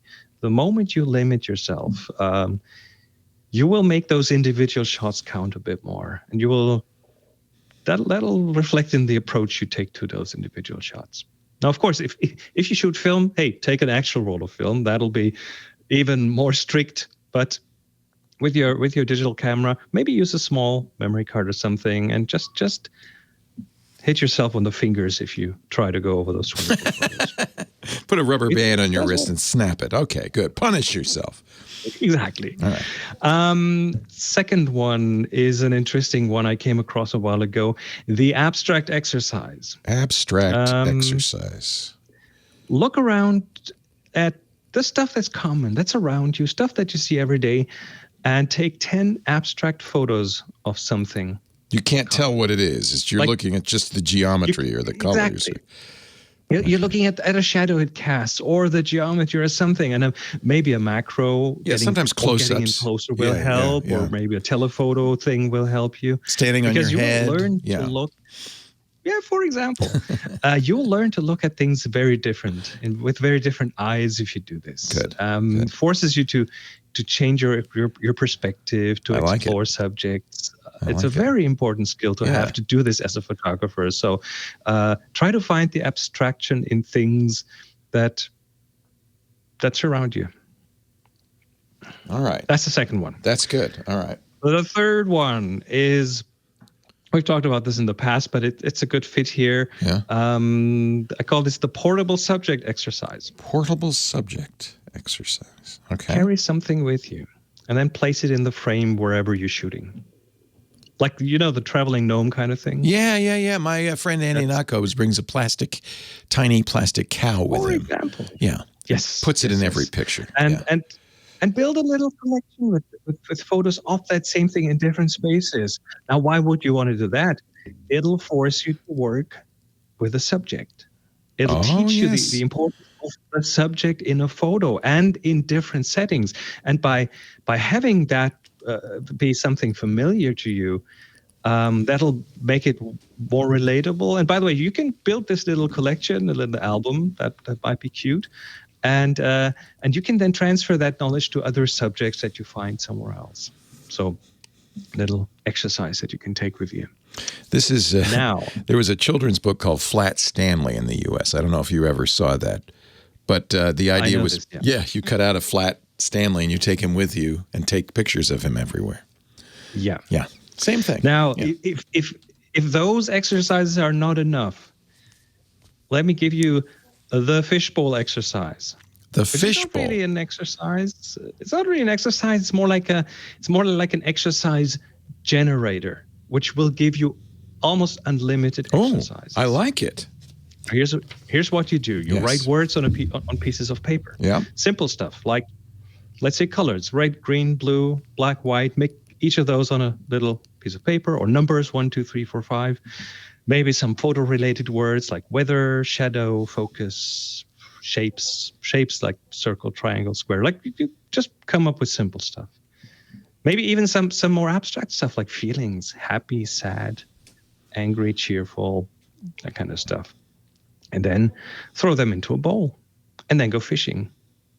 And depending on how adventurous you are, you can draw one of them or two of them or three of them, and then go and put all those that you drew into a photo. I love it. Or into multiple photos for half an hour maybe. And put those words in your photos. And then throw them back in and draw a new set of little rules that you can then work after. It is really good to it helps you focus on things. And this way, you'll never run out of exercises. Very nice. You'll always be there. Very nice. And of course, this is Chris's goal always, which is to get you taking pictures. The only way to get better at photography is by taking pictures. And then and especially us tech-minded folks, we know our cameras, we know the buttons, we know have exactly what buttons to push. The manual, but putting that into getting the creative side of things is a bit harder, and these exercises will get you going. That's why I try to carry my camera with me all the time. Nowadays with a smartphone, you already do, and those are pretty good cameras. So this just gives you a reason to kind of use your eye and think. Roll of film. Shoot 24 exposures and then stop. 10 abstract photos, and portable subject. Pick Pick a flat Stanley you can carry around with you and put in every picture. And then for extra credit, do the fishbowl. Now, we also have an assignment, another way to kind of get you taking pictures. What's our assignment for this month, Chris? Oh, I don't know either. That's why I'm asking you. We did tidy. Is it messy? Yeah. Okay. It's messy. It's messy. Yes. So take a picture that illustrates the concept of the word messy. When you got one you like, upload it to Flickr, flickr.com. It's a free photo sharing site. And we have a tech guy group there. You'll know you're in that group because it's got more than 10,000 members. Renee Silverman, our moderator, will welcome you into the group. And then if you've got a picture that illustrates messy and you like it, tag it with the letters TGMESSY, TG Messy, so we know it's a submission. Submit it to the Tech Guy group. Renee will say thank you. You can do one a week, couple more weeks to do that. So I think you get 3 more chances to take 3 more photos. And Chris will pick 3 and review them in 3 or 4 weeks. Sounds like fun. It's all about getting out there and taking pictures. That's how you get good. Sensei.photo, another way to get good, Chris's website. He also has a fantastic podcast, Tips from the Top Floor, tftf.com. And when are you getting back on the road? Soon, I hope, for those workshops. I'm working on it. Yeah. That's all I can say. Lisa and I are coming. We're going. Coming and going. Awesome. We'd like to do it. Thank you, Chris. Always a pleasure. Leo Laporte, the tech guy. More calls right after this. Stand on your head and take a picture. That's the trick. Or turn it upside down. Leo Laporte, the tech guy, 8888 Ask Leo. The phone number, if you have a question, a comment, a suggestion, you want to talk high-tech, answers to the questions, links, and more stored at the website, techguylabs.com. No sign-up. It's free. It's just there. It's got a good search, too. Greg's on the line from Cypress, California. Hello, Greg. Hey, Leo. How's it going? It's great. How are you? I'm doing okay, actually. I got a question about Linux, if you don't mind. It's about this desktop thing they've got called GNOME. Yes. When it installs, now I like to install it off of the USB stick, primarily. Right. But and then after a while I'll test it. Like, okay, great. Then I'll install it permanently. And it's the ones that I install permanently, after a little while, I start to get security issues on that computer. Oh. How do you know you're getting security issues? What are you getting? Well, I'm starting to notice other logins, multiple logins while I'm logged in. Well, that's not right. You go in the console and hit last or last B or whatever. And you see other IP addresses that aren't yours. Yeah, and they're coming in, and sometimes I don't even get to see them. They get to come in, and I'll notice that there's been a login, and somebody logged in successfully, and what? What? That's not good. Yeah, that doesn't have anything to do with GNOME. Let me talk about the various bits of Linux first, so people understand what we're talking about. Linux, which I talk about a lot because I'm a big fan. Increasingly, I think people, instead of using Windows, should be using Linux. It's easy to install these days. You can do what Greg does, which is you could download, and there are very many flavors of Linux. You can download one of them. Very popular is Ubuntu, ubuntu.com. They're free. You download it, and you install it on a USB key. Boot your system up to that USB key. That may require some setting in your computer to say, look at the USB device and boot from that. And then you'll be running that Linux from the USB key, which is admittedly very slow. You can, at that point, in fact, I recommend doing that, test the Linux, make sure it works with all your hardware, you like what it looks like. And if you like it, you can install it from there, and then it'll run much faster off your internal drive. That's completely independent from the desktop environment. So this is something we're not really used to. With Mac, with Windows, you get one desktop environment. Mac, they call it the Finder, but that's what it is. On Windows, they call it Explorer, but that's what it is. It's the interface. It's what you see. It's the icons. It's the menus. It's what you see when you start up your computer, the desktop environment. Linux, because it's free and open source and available to all and has many, many enthusiasts working on it, has many, many choices for your desktop environment. There's a lightweight one called XFCE. There's one that geeks like because it's super customizable called KDE. But like you, Greg, I like GNOME, G-N-O-M-E, because it is clean, it's simple, it's extensible. I'm just used to it. So I use, and often when you download Linux, you can download it with a desktop environment of your choice. So, for instance, I like the distribution I use is not Ubuntu, but Manjaro. And there's Manjaro XFCE, there's Manjaro GNOME, there's Manjaro KDE, and then there's other versions as well. So you download the one with the desktop environment you want. You can change it, by the way. You're not stuck with anyone. But that's... I didn't know this. See, I didn't realize that you could choose different desktop. I would rather not have one at all because I don't feel they're very secure, to be frankly honest. Well, the desktop isn't what you think it is. It's just the user interface. It's not insecure or secure. It's just the user interface. But if you don't want... I mean, you have to have something, but if you want one that's very, very simple, just a command line, you can do that. There's also... Pardon me? That's all I want. Yeah, GNOME is not secure or insecure. It's just another program running on your computer. The logins, that's interesting. Of course, somebody can't log into your computer unless you have a service running on the computer that lets them do that. GNOME is offering a server that allows remote desktop in it, and that's the problem. Is that there's sort of quote. I mean, they're not calling it RDP, but it's the same thing. And basically, what it's doing is it's allowing people. And I am using the generic security certificate. Just from the. Do you want the remote desktop to run?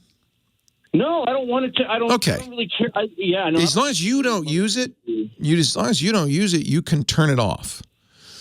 So don't install it or don't turn it on? So GNOME Remote Desktop, which, by the way, does use either RDP, which is the Windows version of Remote Desktop, or VNC, which is another open source one, can be turned off. In fact, shouldn't be turned on. It might be installed, but it shouldn't be turned on. So open GNOME Remote Desktop and disable it, or even uninstall it. And then nobody can log into your computer unless you're turning on something like Remote Desktop or Shell or Secure Shell or FTP that lets people log in. Once you turn off that service, nobody's going to log into your system.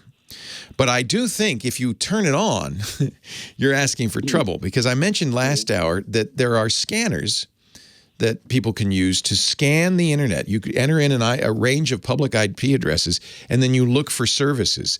There's a popular web-based one called Showdown, but there's lots of apps that will do this. And hackers typically will say, well, let me scan the internet, look for some remote desktops that are turned on. And as soon as they see it, they'll try to log in. Now, you could leave it running and say, this is, first of all, attach a strong password. And you could even say only allow these addresses, that kind of thing. So you could, if you wanted to use it, you could secure it. But if you're not using it, just disable it. Yeah, I'm going to install it, actually. I uninstalled it. I need to take it off. Yeah. And do you know how to uninstall things on your Linux? Oh, yeah. Yeah. Oh, yeah, absolutely. So I'll go into the console and do that. Yeah. Yep. Just uninstall it. It's I believe it's called GNOME Remote Desktop.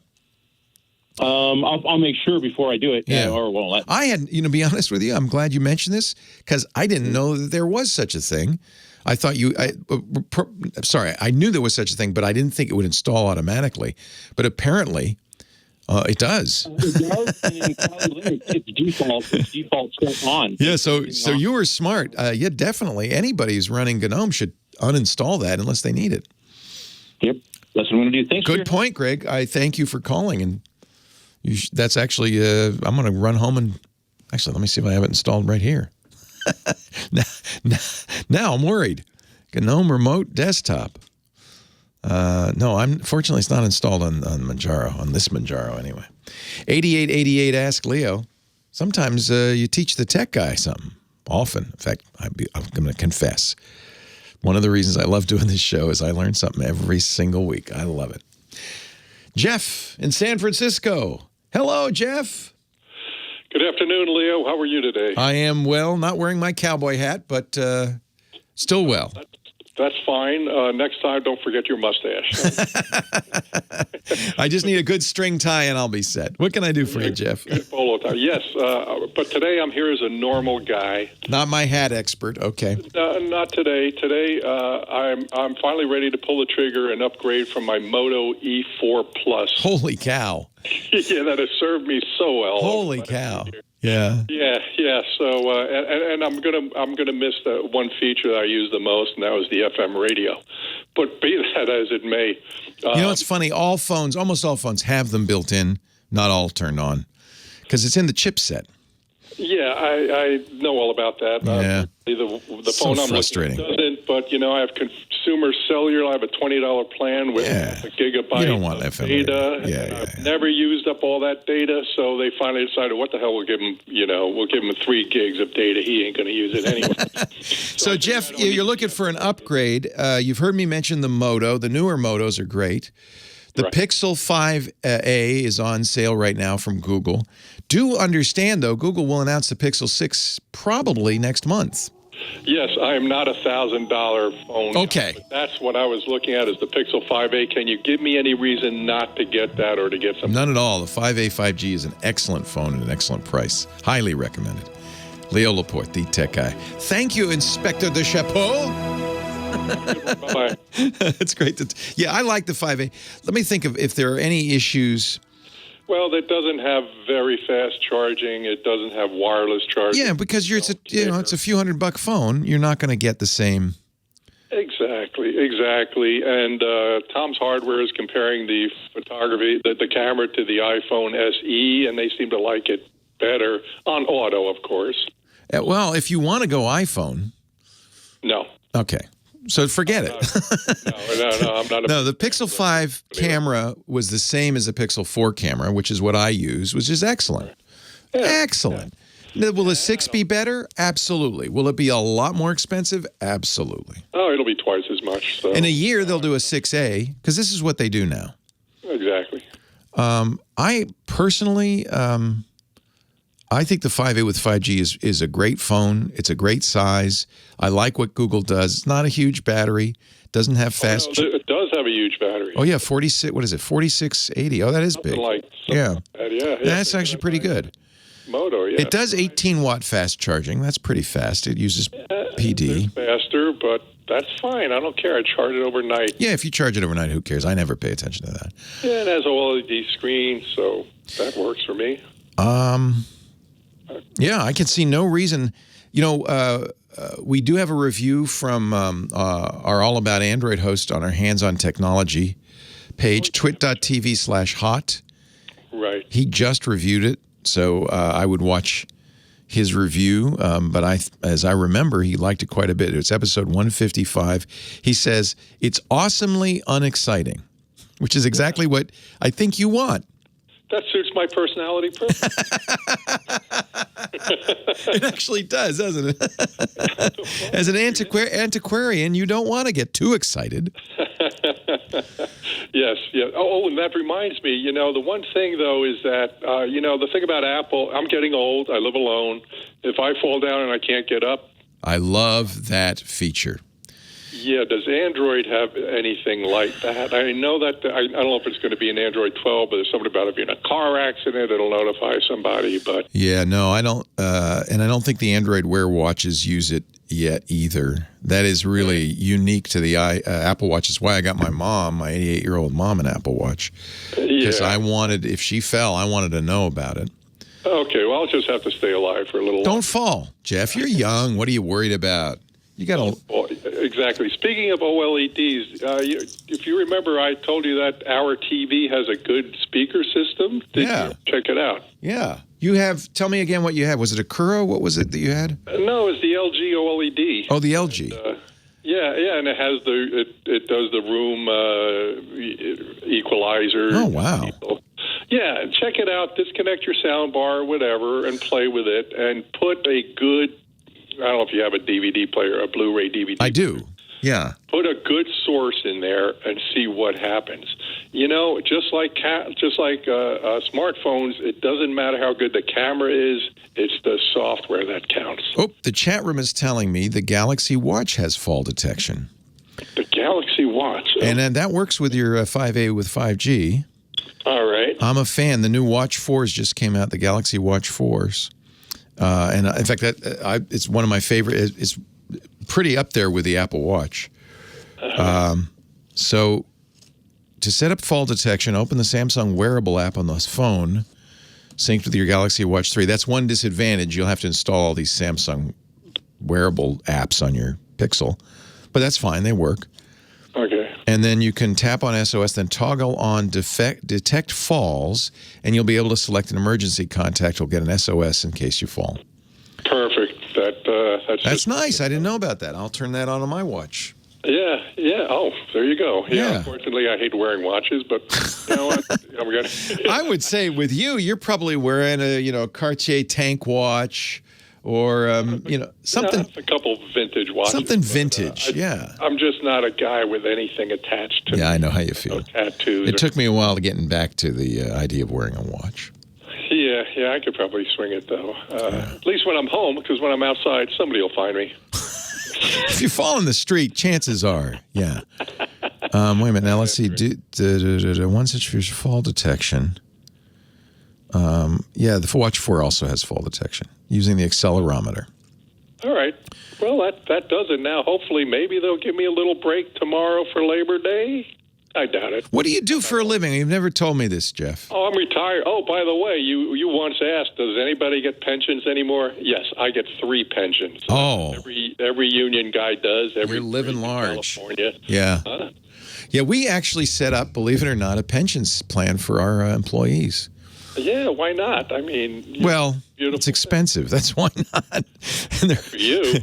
As the employer, it's expensive, but it is a great benefit for employees. We've actually, it was called a defined benefits plan, and it ran out. We discontinued it last year, I think, because for technical reasons, we couldn't keep doing it. But it was a great thing. And so all of our people who've been with us for a few years will have pensions, including me. All union employees get pensions. I know. Every bridge building is made by union guys, or at least in California they are. Yep. And it's a good thing. I like it. All the firefighters, all the police officers. And the largest union employer in the country. Who's that? The federal government? Oh, the post office. Exactly. That's what union is the post office? Is this service workers or? I have no idea. Huh. There are government unions. Yeah. USPS union. Yeah, I hear the music. Yep. Hey, it's good to talk to you, Jeff. The American Postal Workers Union, the APWU. Right arm. Right arm. Take care, Jeff. Later. See ya. Bye. Well, hey. How are you today? Leo Laporte here, the tech guy. Time to talk about computers, the internet, home theater, digital photography, smartphones, smart watches, all of that stuff. 88 security, even Linux. 8888 Ask Leo. That's the phone number. 888-275-5536. That's toll free from anywhere in the U.S. or Canada. Still can call from outside those areas. You just have to use Skype or something. It'll call a phone number, a landline, and it should be free. No credits. No credits will be harmed in the calling of this show. 8888 Ask Leo. The website, techguylabs.com. And that's important to know because you don't have to write anything down while you're listening. It is all being written for you by our official scribe, James DeRuvo. And it's up on the website so that if you hear something or you want a link or you want to know more, you can go to the website and find it. techguylabs.com. No charge, no sign up. Just wander on in. There's a search bar there. This is show 1826. So you can go right to that show. Each show is divided up into hours, 1, 2, and 3, each hour into segments, 1, 2, 3, and 4. You can go to the segment you want to find. We even put audio and video from the show. Yes, video, because it's a radio show with pictures up on the website after the fact. All good for you to know. Just all you have to remember is techguylabs.com. We go back to the phones with Harold. He's on the line from Santa Barbara. Hello, Harold. No, hi, Leo. Hey, it's great to talk to you again. Nice to hear from you. I talked to you about a year ago, and what the deal was then is I was given a Samsung Galaxy 5 from a friend of mine for free, brand new. Nice. Verizon. Very generous. And I was also given an Apple iPhone 1. And so I put the chip into it, and you kind of explained to me how to get it in there. Well, because it wasn't AT&T. It wouldn't work, yeah. Those are so old that they're still using those old GSM versus CDMA protocols. Verizon used CDMA AT&T used GSM and never the twain shall meet. That's long gone, though. They're all using LTE nowadays. So this little Apple, everyone loves it because it's so small, Well, it wasn't an iPhone 1, was it? I mean, you mean the original iPhone? Oh, it's a real tiny little iPhone. I don't think the original iPhone would work on any network these days. It was 2G. Nobody supports 2G. This says 3G, so it's not, I guess, the original. Well, and even 3G, as we talked about earlier in the show, is being phased out by carriers. Yeah, that's why I called you, and I'm really lucky to get through. You said they were phasing them out. Yeah. 3G. And then I used to have a Motorola a long time ago. I loved it. And so I just heard you say a while ago the Motorola G Power or something is a really good one. The G9 Power, good inexpensive phone, yeah. So here's my question. Since this is going to go defunct here pretty soon, if I get a Moto G unlocked or AT&T, and I just take the SIM card out of this little Apple phone and stick it in there, will it fire up? It should. That's the SIM card you're using is the Verizon SIM or the AT&T? It's the AT&T SIM. Yeah, the only drawback, and I didn't even know this, but apparently the SIM has information on it about which radios to use. I did not know this until I got messages from both Verizon and T-Mobile saying, come in and get a new SIM because your existing SIM won't handle our 5G networks properly. So SIMs can be antiquated. They may still work, but they may not work optimally. Oh, wow, because I remember when you first told me how to transfer the Verizon stuff to AT&T, on the screen it said radio problems. That's exactly it. And that was a CDMA versus GSM problem. Modern phones are all using the same radios these days for the most part, except for there's some differences among carriers. So, but the good news is you can order a new SIM. Most carriers will send it to you for $10. Oh. And then, so you'll have the latest SIM. You probably want to do that. I don't know how old that AT&T SIM is, but you probably will want to do that. Oh, it's probably 12 or 13 years. Yeah, I would get a new. They also wear out. I would get a new SIM. Might not be a bad idea, and they're cheap. The phone company. In fact, if you beg and plead and say, I just send it, they'll send it to you for free. Say, I've had this same SIM for 12 years. They'll probably give it to you for free. Well, how do I transfer the information from one SIM to the other? Well, there isn't really any information on the SIM. What'll happen when you get it? The SIM has its own serial number, and best way to do this would be go to an AT&T store.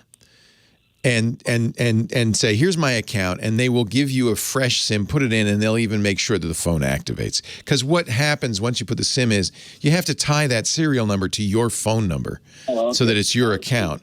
They can do it. You can do it with a call to them. In many cases, you can even just do it online, but you'll have to enter in the IEMI number from the phone. You'll have to enter in the SIM serial number, and they'll do their magic, and the computers will tie them all together and say, okay, good, it's activated. That process. Anytime you get a new phone without a SIM, that's the process you go through. Or even if it has a SIM, but it's not a SIM attached to your account, that's the process you go through. I was going to get the Moto G at Best Buy here in Santa Barbara, and they have like a geek counter where they repair. Yeah, they'll have AT&T SIMs there. Yeah, maybe those guys can do it. Yeah, they can do it.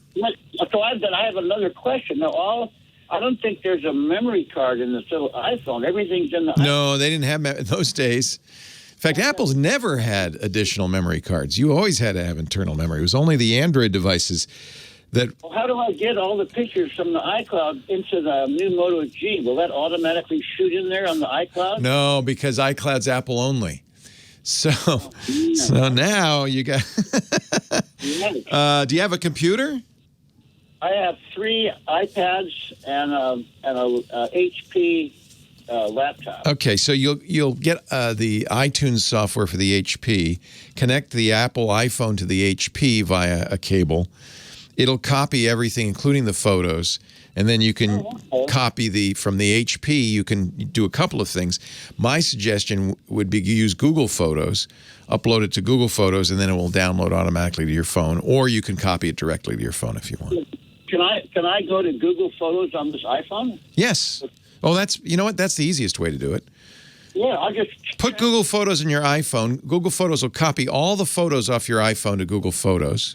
Oh, perfect. And then it's in Google Photos and whatever phone you use. That's what I do. I don't. That's all. They'll go to the Moto G then. Yeah. And so, to get the Google Photos, I just get the Google Photo app or something like that. Yep. Okay. Oh wow. It's free. Google now does charge you for.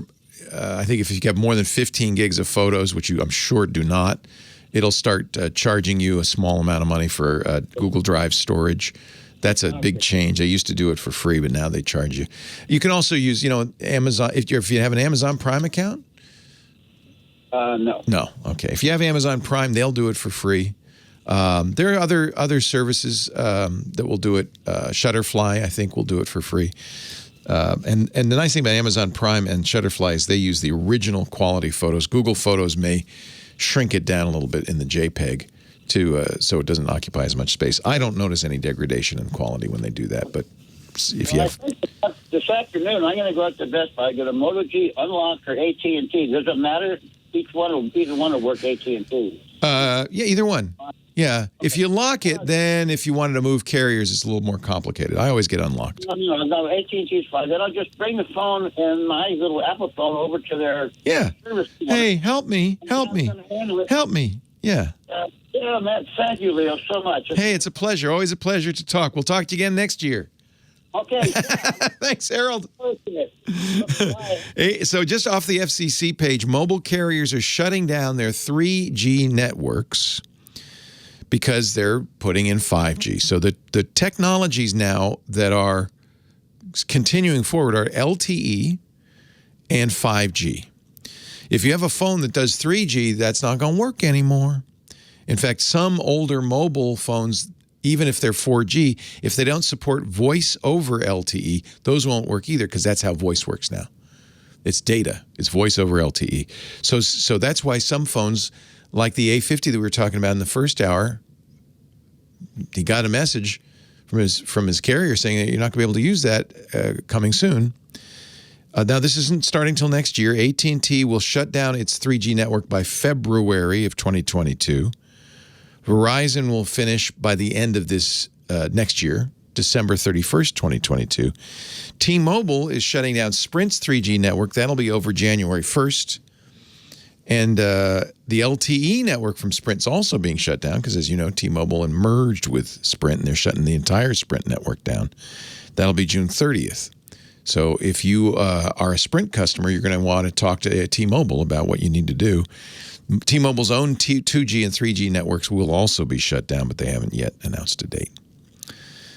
And since many other carriers like Straight Talk and Boost and Cricket use the cell towers from AT&T, T-Mobile, and Verizon, you'll also experience that. So essentially, you want to get, going forward, an LTE phone that can support voice over LTE. That's any modern phone. And eventually, I suppose the same thing will happen with that, but we don't have to worry about that for a few more years. Technology never rests like rust. It never sleeps. It's always rusting. Leo Laporte, the tech guy, 8888. Ask Leo. Spaceman Rod Pyle coming up in just a moment. He's getting ready, loading his rocket with liquid oxygen. Meanwhile, Clinton's on the line from Calgary, Alberta, Canada. Hello, Clinton.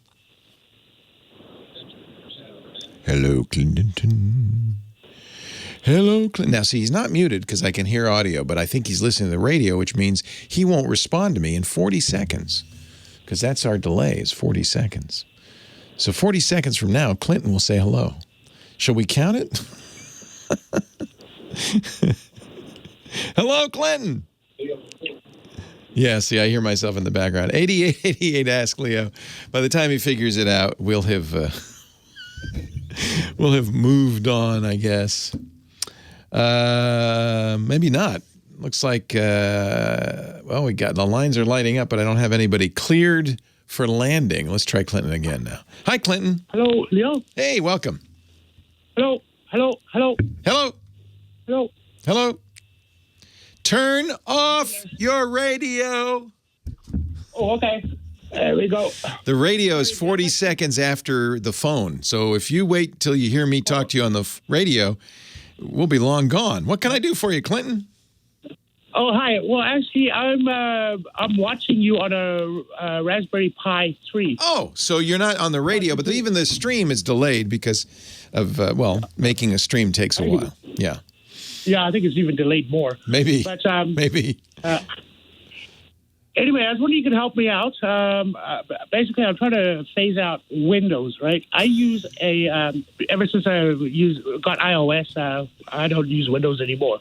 However, the only reason why I use Windows is because I'm a field engineer, and what I do is that I use my Windows laptop as a remote desktop tool, so engineers can go into my laptop, which I usually have plugged into, which is usually plugged into a router or a switch.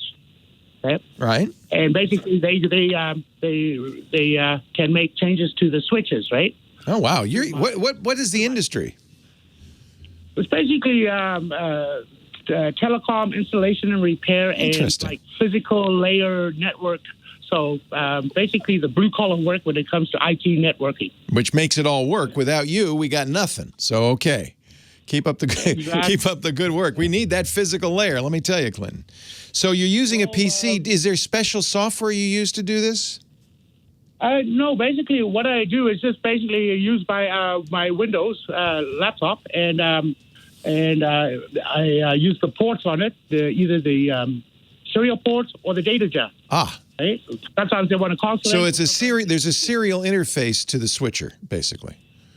Yeah, but my laptop, I use one of those USB to serial adapters. Yep. Is there software on the Windows machine that you use, or is it a little more manual than that? Not really.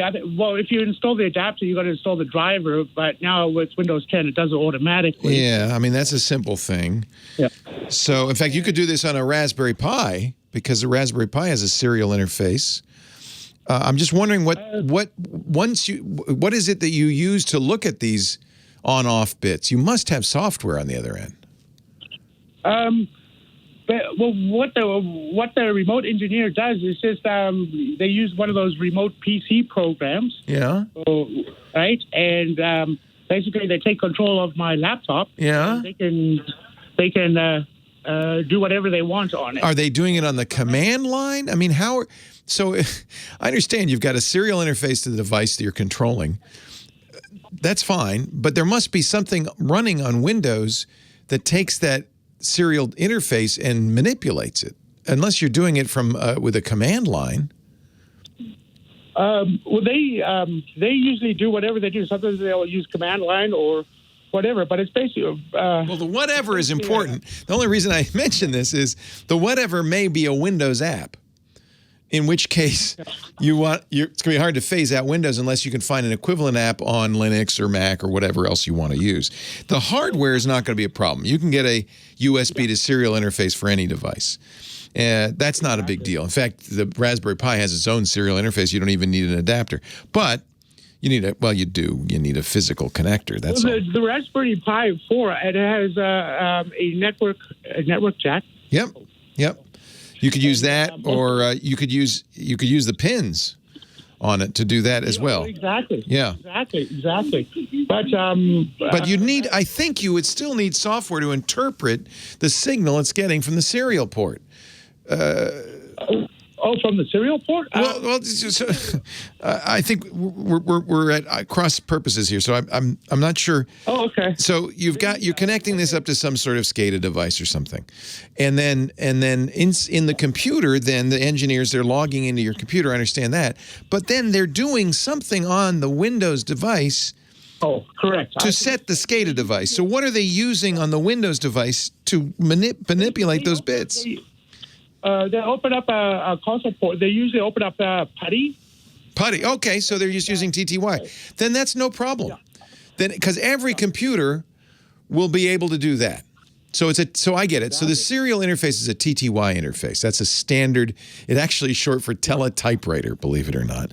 And it goes back to the early days. So that's not going to be a problem at all.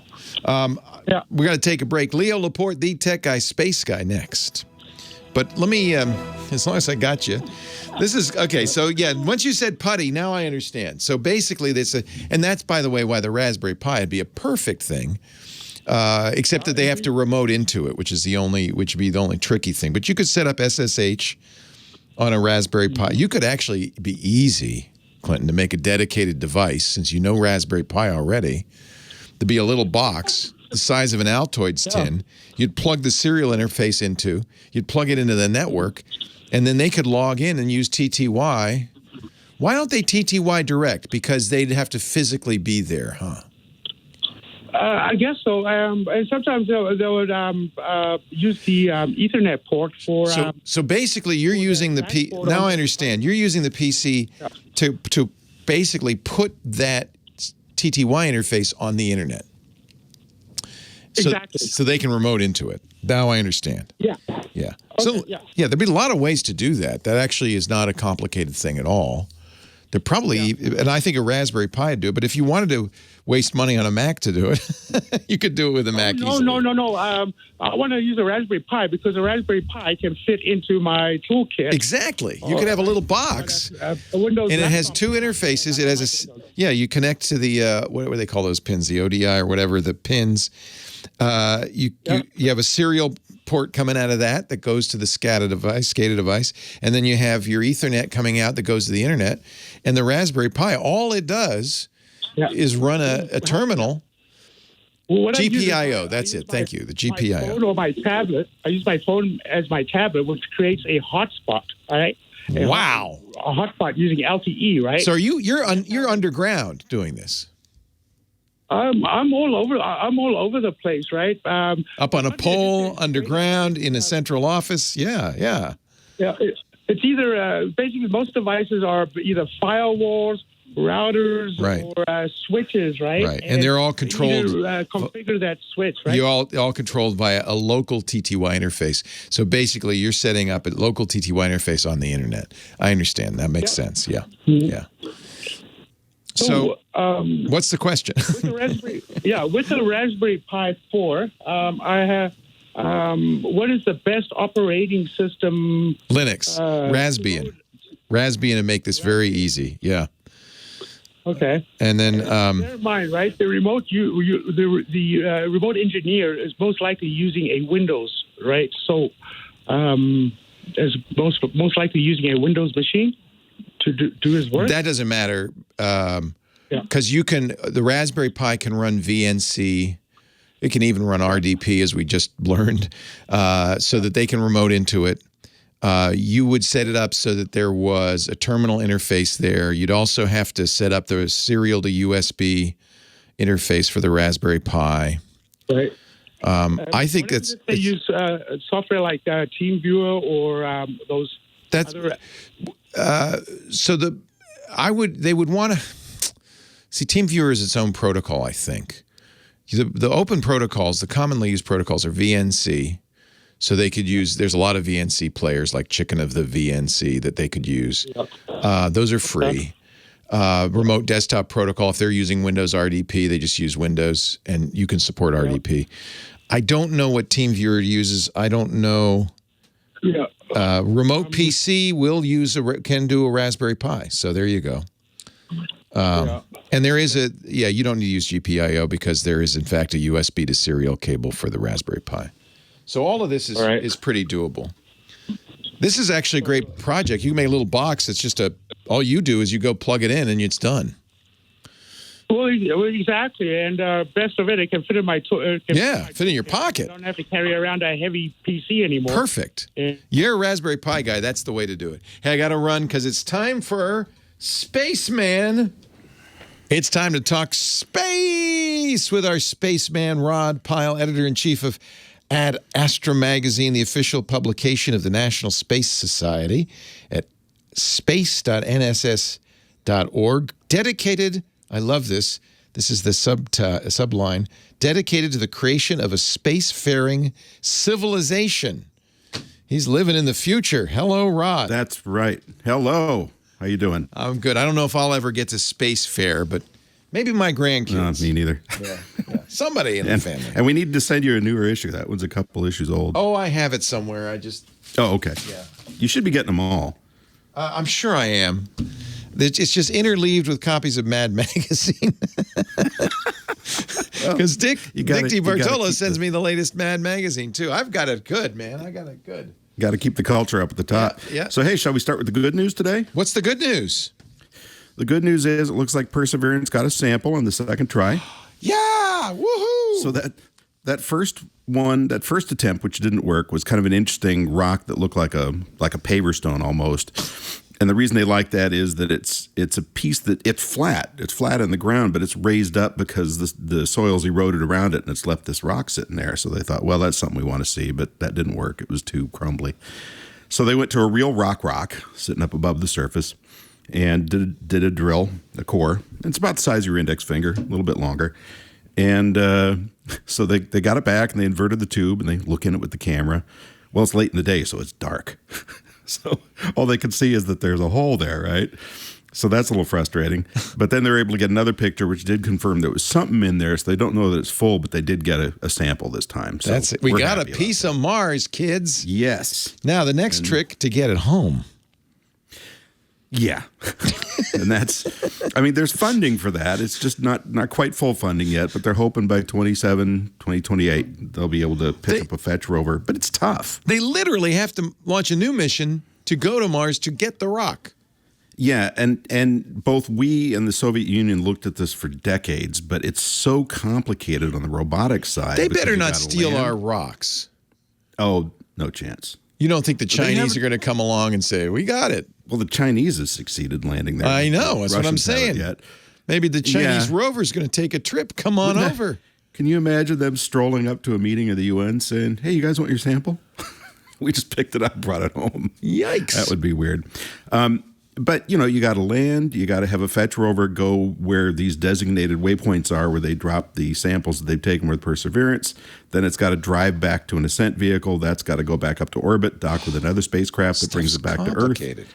So on and so on. Yeah, and you want to make sure when it re-enters at Earth that it's well sealed so we don't have tentacled monsters running around. But that's good. So there it is. We're looking at the Twitter, on Twitter for the Perseverance. Perseverance has a Twitter account, which is pretty wild.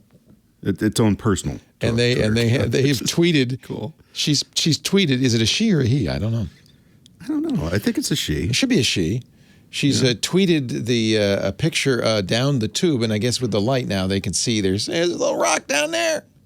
Yay! Yay!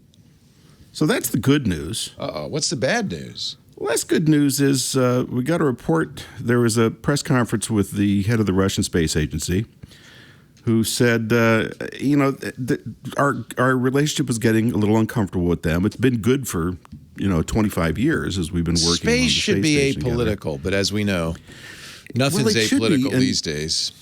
With the incursion in Ukraine and the annexation of Crimea, things got very stressed on Earth, but things on the station and on the two mission controls were still working very well. But since the Artemis Accords were announced, which is the political agreement to support the Artemis program and bring in international partners to our lunar efforts with NASA, Russia's felt a little slighted because in the space station they're an equal partner logistically, if not financially. Definitely not financially. But on Artemis Accords, they felt like they were sort of getting short shrift, so they turned to the Chinese and said, let's talk about doing a moon base together. So it's been a little unclear moving ahead with the space station. We were originally supposed to deorbit the thing in 2024. Now NASA says they'd like to keep it there till 2030, but the Russians are saying, look, the core module, the first one that went up in 98, which was theirs, has got cracks in the wall. And they're really small, but they're probably going to get bigger. Was drilled by American for reasons unknown? Smacked with hammer. Smacked with hammer, the American did. So it's a little unclear if they're going to stay with us till 20 or 30 or not. And if they don't, then we have to figure out, do we replace that core module? Do we buy it from them? What do we do? How long do we stay? So this is kind of up in the air. But it's as much political as it is technological because there's just this kind of, I wouldn't call it a fracture in the relationship. But I would call it strain. But at the same time, it's very complicated. So we get these private companies, Axiom Space, another one called Sierra Nevada. But let's look at Axiom. They have NASA contracts. They are building modules to go up to start off by connecting to the ISS and then eventually pull away and build their own free-flying private space station. So there's a lot of moving parts here, and it's really kind of unclear how it's going to go. Sigh. Yeah. Sigh. And I got one more. How much time do we have? Oh, I got 3 minutes for problems. Go right ahead. Okay. Virgin Galactic. Yeah, I saw this one. Feeling pretty good about this. And then the news kind of creeps out that during the ascent, as they're under rocket power going more or less vertical, a yellow warning light comes on, which should get your attention. And then it turned red, and it basically said, look, you're off trajectory, and you're going to enter civilian airspace. And you only have FAA permission to be in this safe space. You're not over there. And depending on which account you believe of this story, it may or may not have been within their full protocols to abort at that point. A lot of people feel that they should have, but they didn't, of course, because Sir Richard's on board. Perhaps that might have Sir Richard said, ignore the lights, straight ahead. Oh, We're going to space. But they're at Mach 2. You know, they got a minute of propelled time left. So it's a quick decision they got to make. Flight path too shallow. Yeah, and this thing is largely manual. I mean, obviously it has computers on it, but it's not computerized in terms of they flight. had a pilot. It's not even really fly-by-wire. Yeah, they got two pilots. Yeah. And, you know, this is what's a little concerning to some people. So the FAA said, you know, we're going to ground you until we figure this out. And when they had that big accident a few years back where the thing broke up, it was because of pilot error. The tail fins were deployed too early. So there's a lot here to look at and try and figure out. And one thing to make note of here, like the space shuttle, this thing can only be tested with people on board. You know, both Blue Origin and SpaceX have tested their spacecraft uncrewed many, many times. Oh. You can't do that with the Blue Somebody's got Origin to fly the machine. thing. Yeah. Yeah, and there's still the question that I have, which goes way back, which is when they bought this system for Burt Rutan, who had used it to get the Ansari X Prize. Can this kind of one-off rocket plane really be made to work at a commercial pace safely? Well, and that's why the FAA is getting involved. This is more than just flying into commercial space, because they want to put tourists on this. They want to put paying customers on this. Yeah, it's got to a couple times a day if they can. Right. And they've had 5 moderate to major problems, from fatalities in the crash to ones we heard less about in 2018 and 2019, where they lost control of the ship briefly. And their chief safety officer, flight direct test officer named Mark Stuckey, had warned about this quite a bit in 2019. And then in, I think, 2020, he was laid off. So he's been kind of an outspoken critic since then. And I think this latest announcement kind of got him going again. So it's a little worrying, but I think these are fixable. It's just how much money do you want to put into it? And he's already doubled the price on the ticket. So I have to see how many investors we can bring in to help him out. Well, you can have $150 from me. That's it. That's all I'll put into it. Rod Pyle. Actually, I'd rather spend the money on subscribing to Ad Astra magazine. Oh, good. Yes, much better use. I agree. So that we can all be spacefaring someday. This isn't even spacefaring. This is just space skipping. Rod Pyle, Space 2.0 is his book. Thank you for joining us. Leo Laporte, the tech guy. Poor, this is between politics and capitalism, neither of which probably should have much to do with space exploration, but both do, of course. Well, how can't they? How can't they? How can't they? And you extend this, you start thinking about moon bases and China wanting their piece of the South Pole and us wanting our piece of the South Pole. And some of us have watched For All Mankind and some of these shows where these things are played out. And what will happen? What That's right. For All Mankind, didn't the Chinese land on the other side of the crater? I think, in All Mankind, it was the Soviets. Soviets.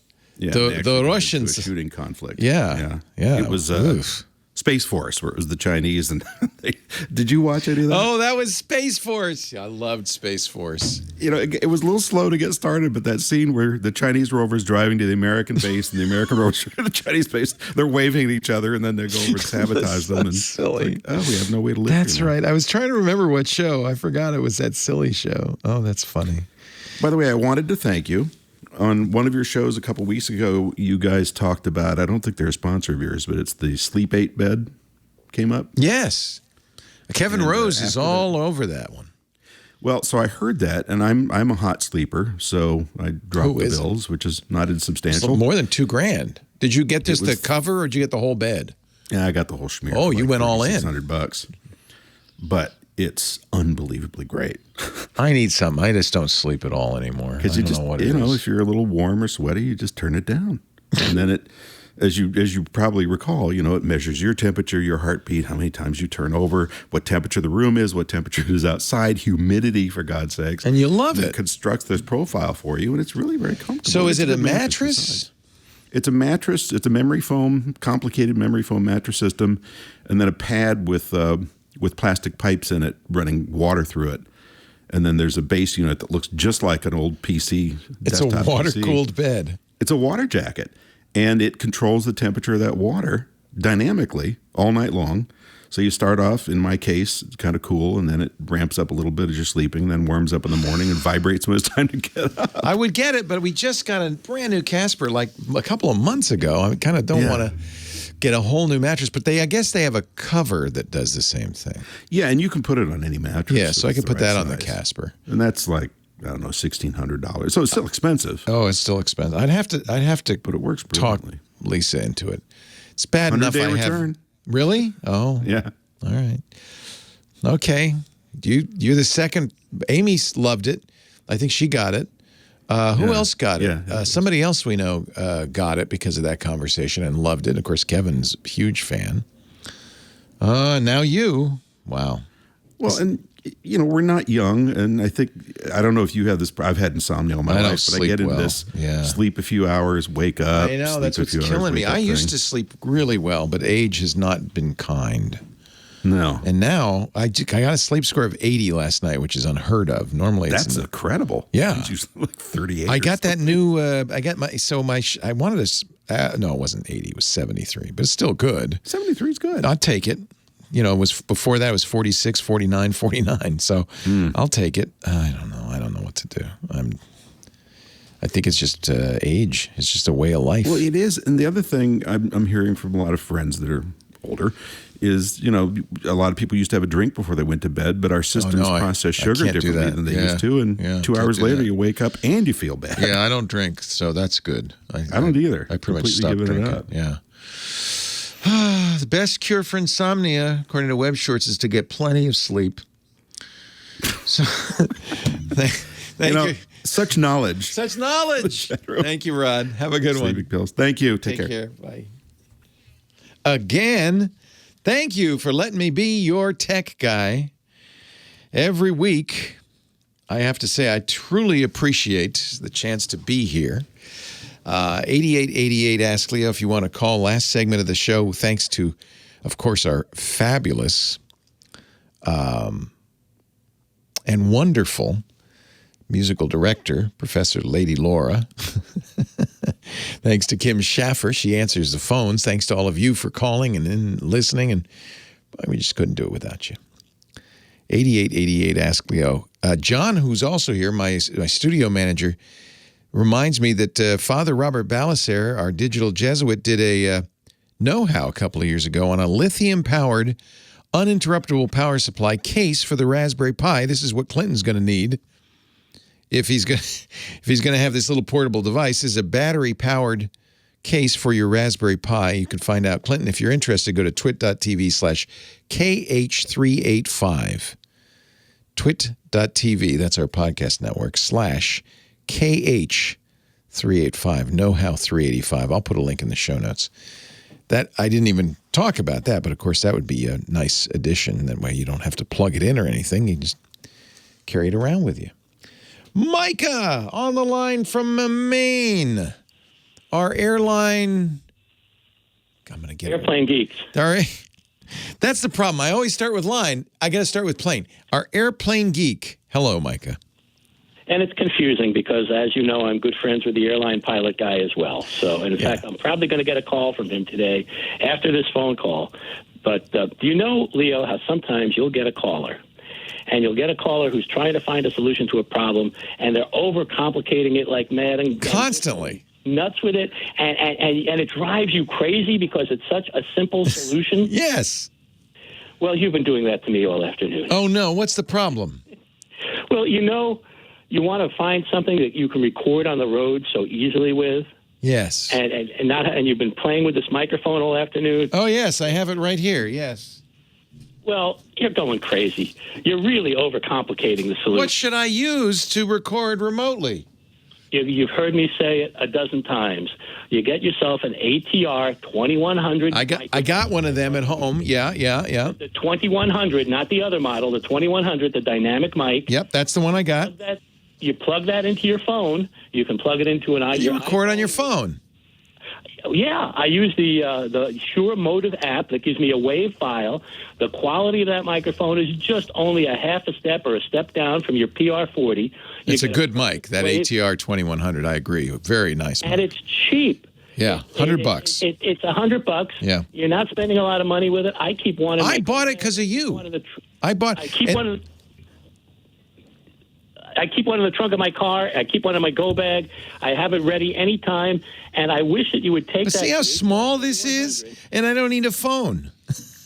That's true. We're talking about this Tula battery-powered mic with I think it's got 12 gigs or 8 gigs of storage in it, so I can record. But, you know, it's not so different from a Zoom. That's another device people use, very popular, that you can record. Zoom is another good one. Yeah. The Zoom is a great one. And it has some built-in mics, too. I'm disappointed. Honestly, this is a condenser mic.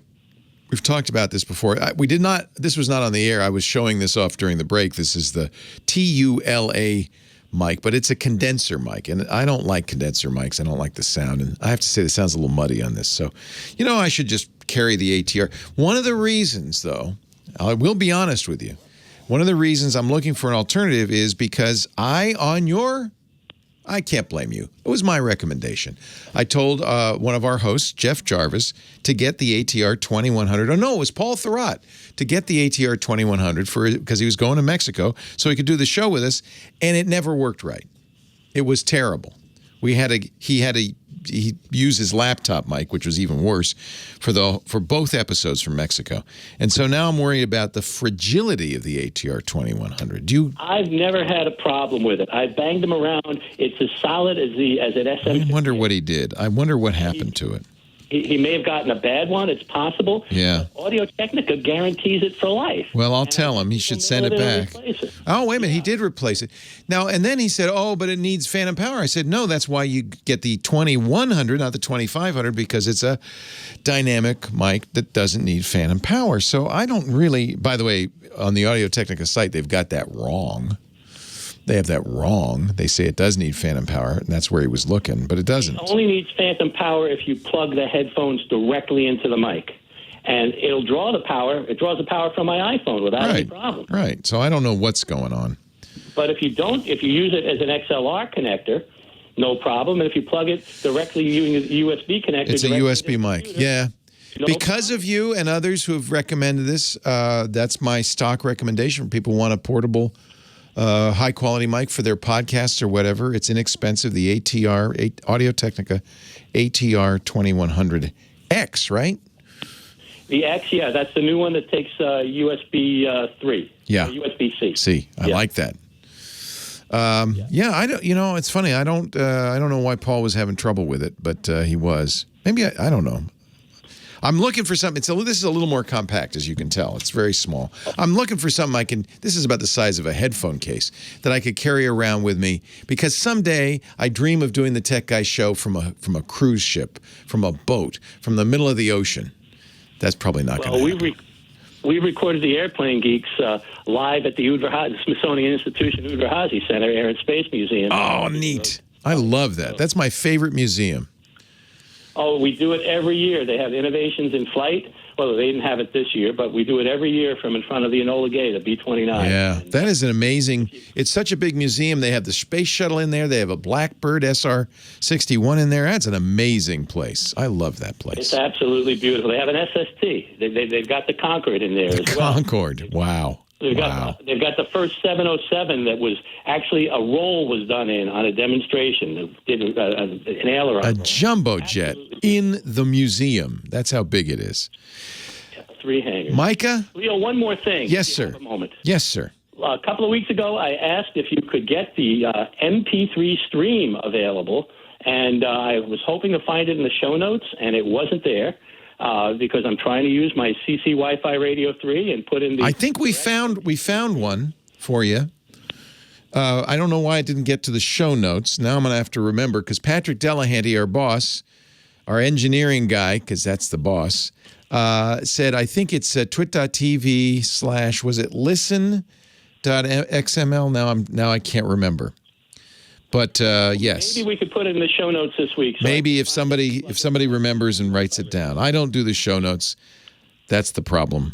I have people who do it, and of course, thank God you do. Micah, always a pleasure. It's the SR-71. I'm sorry, I wasn't. It's the Blackbird, right? The first stealth fighter. Thank you, Micah. Thank you so much. I will find that information for you. We do have an MP3 or M3U stream, but for the life of me, I can't remember the URL. Friends, we've run out of time. I don't know how this happens every week. We run out of time, and I'm just getting started, but I'll tell you what, I'll come back next week. Let's do it all over again. Maybe there'll be an Apple event this week. I don't think so. I think it's going to be a week from Tuesday. That's my guess. Have a wonderful Labor Day weekend. We will talk about whatever's going on in the tech world next week. Professor Laura will be here too. Kim Schaffer, I hope you will be. Don't forget, every weekend, Leo Laporte, the tech guy. And during the week, Monday through Friday, my podcast network, we continue to talk about tech at twit.tv. And, of course, the show notes for this show at techguylabs.com. All right. I think I've taken care of all the business. It's time to say a fond farewell. Leo Laporte, the tech guy. You know what I say every week. Have a great Geek Week. Well, that's it for the Tech Guy Show for today. Thank you so much for being here. And don't forget, TWiT, T-W-I-T. It stands for This Week in Tech, and you'll find it at twit.tv, including the podcasts for this show. We talk about Windows on Windows Weekly, Macintosh on MacBreak Weekly, iPads, iPhones, Apple Watches on iOS Today, security on Security Now. I mean, I can go on and on and on. And, of course, the big show every Sunday afternoon, This Week in Tech. You'll find it all at twit.tv. And I'll be back next week with another great Tech Guys show. Thanks for joining me. We'll see you next time.